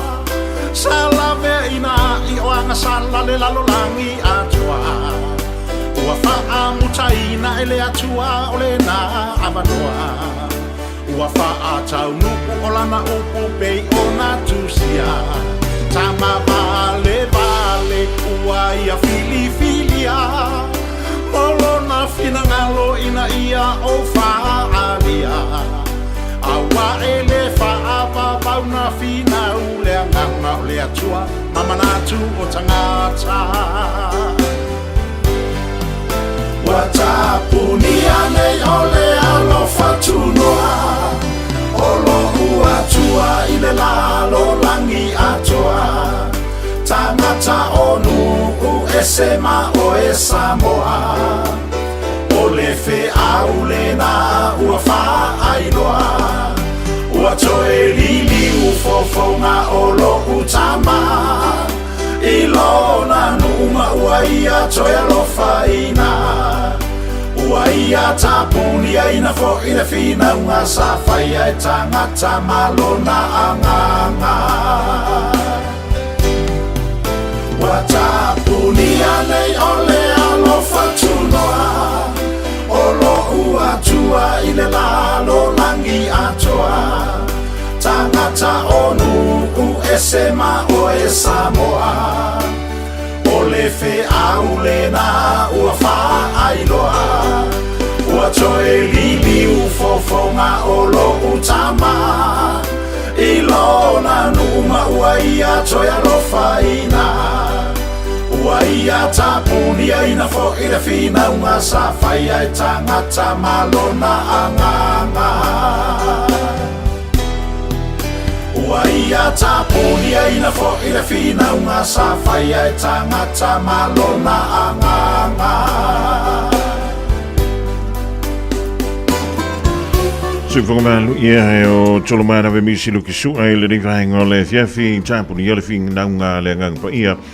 Madan tua tanganta I tolungan tua ile polgala menai le leimo o mole tua ile ngang fa tai ele sungai le fa fi au ia pasta soli lolonga mole tato polgala mele ni fia fio le asolua o le antoi tuli mai le aso anta ba tato o le lona lofa ma lona le le o mai lunga tato le tele ni vaingo le fia fio to ave ta vale ia poloka ia e fa pe nga winga o le moto we ia fi matai au tai tasha io che allora ngor kai au makalonga poloka a faio e se aveta vale te fie te tu ile tau e makwali au ngale moto we ia o si de pengo for the fun Samoa o sau se o tatala tala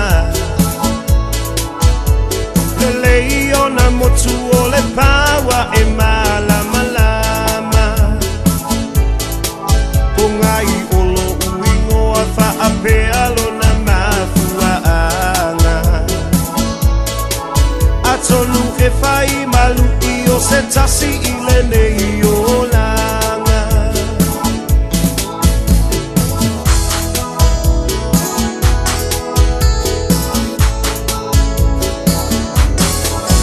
tasiva malu lima e te upea I lo uanganga amatanga o le pisingisimo se la asanga male fale aeta ofie matai manatu ile malosi langona ile vai vai mapu maiti na ole olanga Samoa utele fatufu au setala longa e tau mawhaie a tina e nau nau ia maua selu manai a tali I le anga leanga le ai se ono sai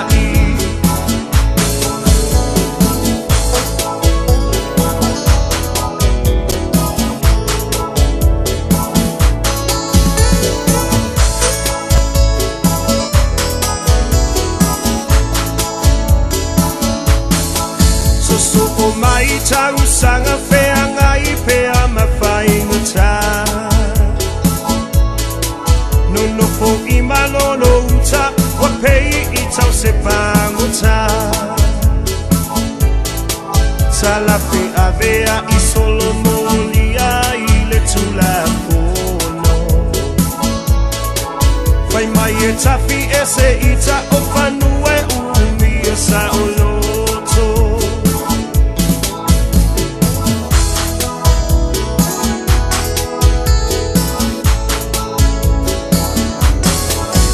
pena faana tinati inga uta ole puiai Pelangona ole fefe a o Yesu na ia tai tai Tasiva malui va mapui maota ota upau Ai amata le tanu finau ina ia mautu maiti na ole olanga Samoa utele fatufu au setala Polonga e tau mawhaie a tina e nau nau ia maua selu manai a tali I leanga leanga le ai se ono sai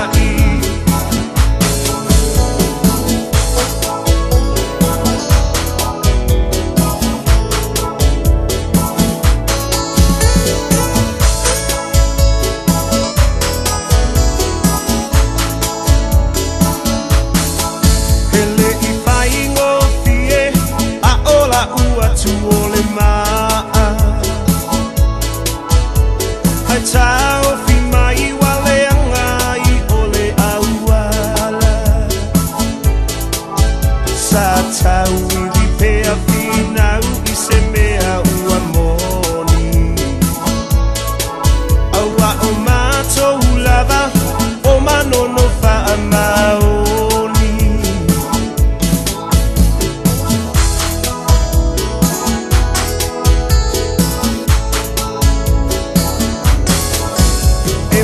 Yellow I mata na au mai ale oli oli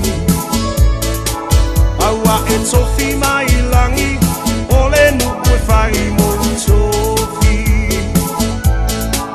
O fa amanu ianga e maua I le loto o sani Le mapuitina le awa fa aingo a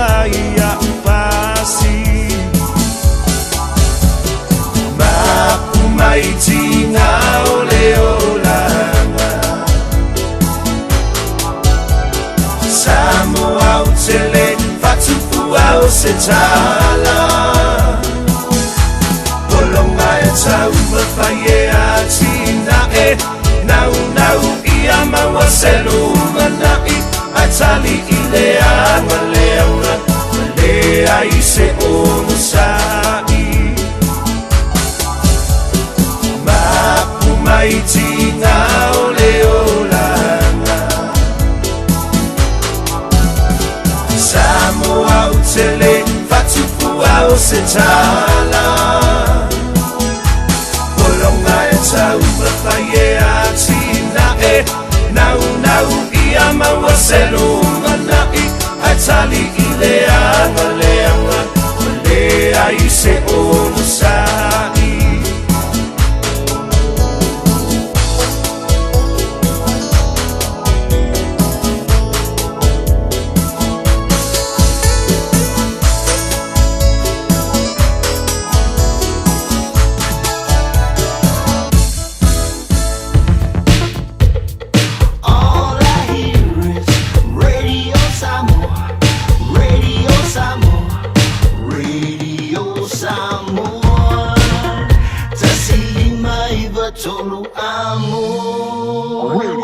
Samoa, kasilima i wakonu amo.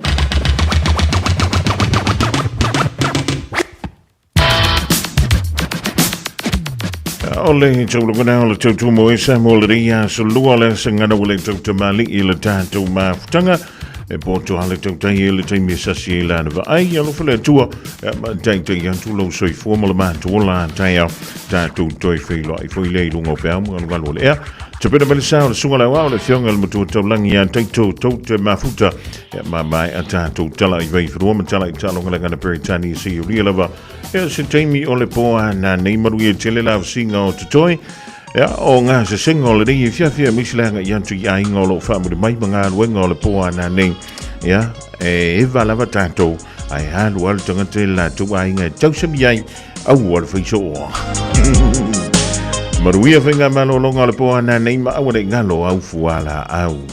Tolo tolo ipata utu Male penisula mai molino Le tai tu pito ia pia Si o utaula amanaya Efe pula fi mai ile sau O ata uma o fetu o le lani E sulungi ia umasia uhani A o masa vali vali Le masina se i esu sulu Ia Samoa no uatulu Se i fai mafia fianga Ie mama atene matama Olo sisi vai mapepese Matata lato tulele A umae mane ilano ole niu Na oa umasi a umele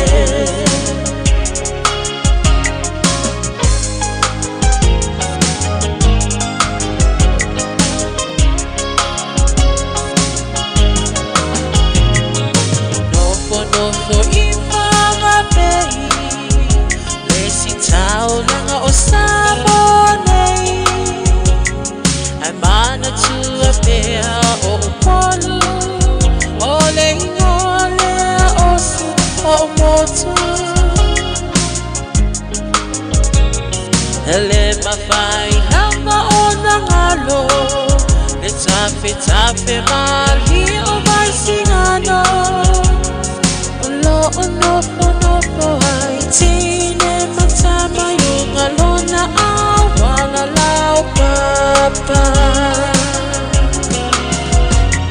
Le masina se i esu solo Ia Samoa no uatulu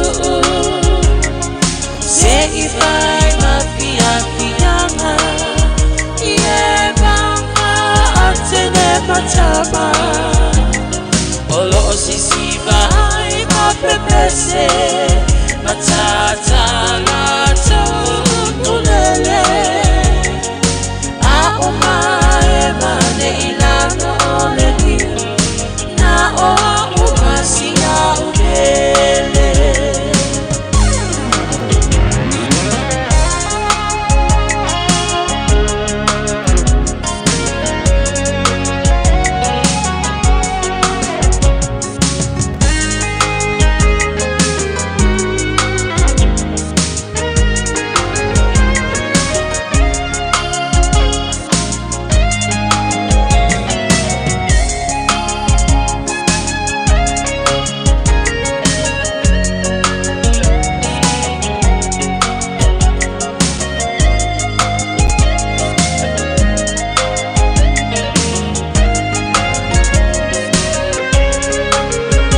wafa apea ona lawi loa ile lalo langi atoa walai ona to atele le au mai mo ia Samoa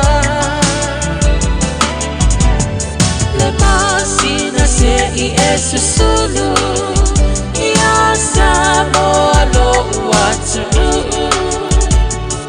se I pai mafia fianga ie banga atele matama olo osisiva hai mapepese matata